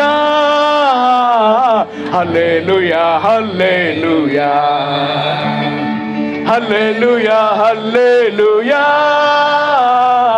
ಹಲ್ಲೆಲೂಯ ಹಲ್ಲೆಲೂಯ. ಓಡುವೆನು ಓಡುವೆನು ನಾ ಓಡುವೆನು, ಯೇಸುವಿನ ಹಿಂದೆ ಓಡುವೆನು. ಓಡುವೆನು ನಾ ಓಡುವೆನು, ಯೇಸುವಿನ ಹಿಂದೆ ಓಡುವೆನು. ಪರಮ ಬಿರುದು ಪಡೆಯಲೆಂದೆ ನಾನು ಗುರಿಯ ಕಡೆಗೆ ಓಡುವೆನು. ಪರಮ ಬಿರುದು ಪಡೆಯಲೆಂದೆ ನಾನು ಗುರಿಯ ಕಡೆಗೆ ಓಡುವೆನು. ಗುರಿಯ ಕಡೆಗೆ ಓಡುವುದಕ್ಕಾಗಿ ಓಡುವೆನು ನಾ ಓಡುವೆನು, ಯೇಸುವಿನ ಹಿಂದೆ ಓಡು. ಸ್ಪೀಡ್ ಬೀಟ್ ಹಾಕಿ ಬರ್ತದೆ. ಓಡುವೆನು ನಾ ಓಡುವೆನು, ಯೇಸುವಿನ ಹಿಂದೆ ಓಡುವೆನು. ನನ್ನ ಜೊತೆ ಸ್ಪೀಡ್ ಆಗಿ ಹಲ್ಲೆಲೂಯ ಹಲ್ಲೆಲೂಯ ಹಲ್ಲೆಲೂಯ ಹಲ್ಲೆಲೂಯ ಹಲ್ಲೆಲೂಯ ಹಲ್ಲೆಲೂಯ ಹಲ್ಲೆಲೂಯ ಹಲ್ಲೆಲೂಯ. ಮೊದಲಿಂಗ ಯೇಸು ರಾಜ, ಮೊದಲಿಂಗ ಯೇಸು ರಾಜನ ಕಾಣಲು ತವಕಿಸುವೆ. ಎಲ್ಲೋದ್ರು ಯೇಸುವನ್ನ ನೋಡುವುದಕ್ಕಾಗಿ ಮೊದಲಿಂಗ ಯೇಸು ರಾಜನ ಕಾಣಲು ತವಕಿಸುವೆ. ನನ್ನ ಆಸೆಯೆಲ್ಲ ಯೇಸು ತಾನೇ, ಭಾಗ್ಯವೆಲ್ಲ ಮುಖ ತಾನೇ. ನನ್ನ ಆಸೆಯೆಲ್ಲ ಯೇಸು ತಾನೇ, ಭಾಗ್ಯವೆಲ್ಲ ಮುಖ ತಾನೇ. ಹಲ್ಲೆಲೂಯ ಹಲ್ಲೆಲೂಯ ಹಲ್ಲೆಲೂಯ ಹಲ್ಲೆಲೂಯ ಹಲ್ಲೆಲೂಯ ಹಲ್ಲೆಲೂಯ ಹಲ್ಲೆಲೂಯ ಹಲ್ಲೆಲೂಯ ಹಲ್ಲೆಲೂಯ ಹಲ್ಲೆಲೂಯ ಹಲ್ಲೆಲೂಯ ಹಲ್ಲೆಲೂಯ ಹಲ್ಲೆಲೂಯ ಹಲ್ಲೆಲೂಯ ಹಲ್ಲೆಲೂಯ ಹಲ್ಲೆಲೂಯ. ಒಳ್ಳೆ ಚಪ್ಪಾಳೆ, ಒಳ್ಳೆ ಚಪ್ಪಾಳೆ. ಹಲ್ಲೆಲೂಯ ಹಲ್ಲೆಲೂಯ ಹಲ್ಲೆಲೂಯ ಹಲ್ಲೆಲೂಯ ಹಲ್ಲೆಲೂಯ ಹಲ್ಲೆಲೂಯ ಹಲ್ಲೆಲೂಯ. ಓಡುವೆನು ಓಡುವೆನು ನಾ ಓಡುವೆನು, ಯೇಸುವಿನ ಹಿಂದೆ ಓಡುವೆನು.